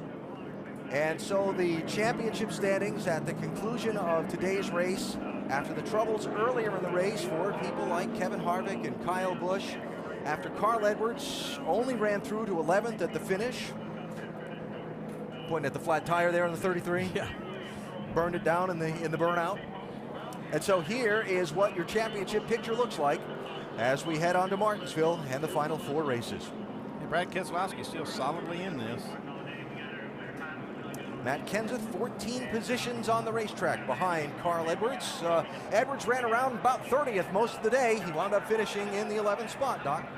He did. He hung in the back for a good bit of the day, and Carl, when it was over, an 11th place finish and the biggest lead in the chase thus far. Describe your day for us. First of all, I gotta say Greg Biffle is amazing. He is just an unbelievable driver and best teammate a guy could hope for. Got to thank Subway for being on board. It's a big month. It's any Tober. Any $5, any footlong, regular footlong's $5. And Aflac, Ford, Kellogg, Scott's, all the fans in Sprint. But this race is insane, you know. And that last dash to the finish, Greg and I had laid back, and we thought we'd, you know, we wanted to get a forward to victory lane, but we just thought we'd do the best by being out of the wrecks. And man, he just does an unbelievable job. The communication was unreal. I just hope we can work together at these races from now on. Carl Edwards and Greg Biffle, great teamwork, and the lead now 14 points. Alan? Doc, thanks. Some fireworks in the final laps and some fireworks back in the garage area, too. Apparently, looks like the 78 transporter perhaps putting some... I'm not sure it's not coming out of the 78 or the 1. Either way, safety officials on the scene back there in the garage area containing the situation. We're told it is the 78. Looks like the actual, see the tractor, the paint on the actual truck itself. Get a follow-up report on that. Talk about making a bad finish to a race even worse for that 78 team. The hard crash late in the going today. No hard luck for Clint Boyer as we head down to Napa Victory Circle to talk with the Kansas Clint winner at Talladega.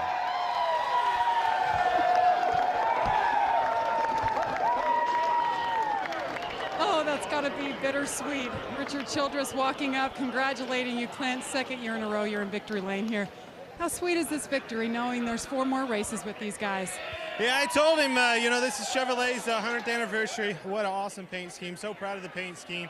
Then it was his 100th race that he's won in the Cup Series. So I told him, congratulations. I guess I'm going to reach his ass for the 101st. But just thank you to Cheerios, Hamburger Helper, everybody involved with this car. BB&T has been a long support of ours. It meant a lot to me to get all these guys back in victory lane before we cap off this season. So good day. Thank my teammate Jeff Burton. You know, we just were really good together. We thought about it. We talked about it a lot before the race, and things, you know, really did play out just how we planned. you know, we were really good on the restarts, getting together, getting bunched up before the other cars, and I think that's ultimately what won the race. You guys never got separated from each other. One of the few tandems. Take us through the last lap. I know you guys had some funny commentary back and forth on the radio under caution. Yeah, I mean, it was, you know, it was pretty, you know, calm day, to be honest with you. It's just kind of methodical, and I wanted to stay up front. I told him we needed to stay up front, stay racing with these guys. That way, when the time comes, we've practiced, we're you know, ready for it, and we can race, you know, like the end of the race needs to be raced. But our restart, we got bunched up before everybody else. I was really, really worried about, especially the 14 to 27 were hooked up. The Red Bull cars were hooked up. I didn't think it was going to be like that, but sure glad it did. I wanted to, you know, obviously I was trying to figure out where to pass him, and I was going to, you know, I said I'm at least going to give him a shot at it. I'm going to try it early, and it's going to be a drag race. Well, after crashing in 2 of the first 3 restrictor plate tracks, Clint Boyer wins here at Talladega. Alan? And another last lap pass here at Talladega. 4th race in a row, 5 of the last 6 now. And Richard Childress Racing, 100th NASCAR Sprint Cup Series victory. You had a hand in a few of those there, Mr. Petrie. A few of them. I heard Clint say that he was going to race Richard to the next one, but hey, they might get it together. They still got 4 more. Career best finish for Dave Blaney in 3rd today, Vince. That's right. Restarted 14th on that final restart. How'd you get up to 3rd there in the last couple of laps? I don't know. I had that big blue 2 car pushing me. I can't thank Brad Keselowski and that whole team enough. They committed yesterday or Friday to just work together the whole day, and we kind of struggled at times figuring out what to do and how to do it and when to do it. But man, he could really push me well, and it turned out good. But man, happy for Golden Corral. Finally get to feed a lot of kids on Monday, and that's big. That's big for us. Happy for that. And it's Dave Blaney's birthday tomorrow, so a little something extra to celebrate. Doc? And Brad Keselowski restarted 15th and finished 4th. And Brad, how? 4th, exactly. We finished 3rd and 4th, Jerry. Okay. And how wild were those final 9 laps? Crazy, man. I told the guys in the spotter stand that Dave Blaney and I had this. They could walk downstairs and grab a Miller Lite, because there's nothing you can do for us once they drop the green on a green-white checkered. And my team, they gave me the car, and we just came down to teamwork with Dave at the end. Worked hard with him. And want to say thank you to Dave Blaney and his whole team. But all came together at the end, and this is exactly how we needed to leave Talladega, with a strong finish. Gain points on the leader, gain points on really all the chase cars, and very proud of the effort, and proud to have had a good day, and feel very fortunate to have missed all the wrecks today. And I don't know, it must have something to do with the in memory of Dan on the back of the car. It was a great day for us, and I want to say a shout out to him and his family. Carrying a memory of Dan Weldon on the back of this car, guys. Vince? Ryan Vickers, he and his teammate Casey Kane worked well together all day today, almost top 5, I think, all day long. You end up 5th. More fun or frightening today? It's a long day. This racing is nerve-wracking. It takes about 2 hours to go to sleep after this. Your mind's just doing 100 miles an hour, but the Red Bull teams did a great job working together today. Case and I both, whether he was in the lead or I was in the lead, we had to go the last, 4 or 5 times, but we always got back to the front. We just didn't have quite enough there at the end. You know, we got together, and the guys got on our door, and the 33 and 31 got away, but they were strong all day. They were one of the only, them and the 42 and 1 were the only 2 groups I could see that could pass on the outside, and so that we knew they were going to be tough at the end. Brian Vickers, strong today, 5th place. Dave? Hey, Vince, just want to give everyone an update down here in the garage. I'm between the Brian Vickers hauler and the Regan Smith hauler. Everyone is okay. They were transferring the fuel from the dump cans they use on pit road actually into a reservoir in the back of the cab. That's where they store the extra fuel to go down the road, so they can store the empty cans up in the top of the hauler. So everyone's all right, and there was just a quick fire. They got it all put out, and they'll go down the road a little battered in a lot of ways today, Alan. Dave, thanks. Appreciate the update there. Glad everybody is okay. And so we look ahead from here in Talladega. Full wrap-up. NASCAR Now, 11 o'clock Eastern time tonight. And we'll talk about it on our roundtable tomorrow, including, for example, what happened to Matt Kenseth in those final laps when he and David Reagan got separated, and more. Next weekend, Big O Tires NHRA Nationals qualifying and finals. And the next race in the chase is at Martinsville. That's ESPN next Sunday at 1 Eastern time. So Richard Childress Racing celebrating its 100th win. And quite the day here at Talladega today, Nicole. Certainly quite a day for Clint Boyer and his team, but also when you look at this championship picture, Dale Earnhardt Jr. and Jimmy Johnson had a plan all day long, but they are among the 7 chase drivers to finish 25th or worse today. Yeah, I was really surprised how late that Dale Jr., Jimmy Johnson tried to get to the front. The caution at the very end hurt him, and also Edwards and Biffle. They all had a plan to get to the front, get it on, but it didn't work out, Brad. Yeah, Carl Edwards somehow came from the back, though, up towards the front, finishes 11th. Kevin Harvick takes a big shot in the points today, and there's old quiet Matt Kenseth. He snuck into second. The points lead, 14. Carl Edwards over Matt Kenseth. And for more post-race coverage, stay with us. Sports Center is coming up next. We'll see you next weekend from Martinsville. But once again, congratulations to Clint Boyer. On behalf of all of us here, have a great night.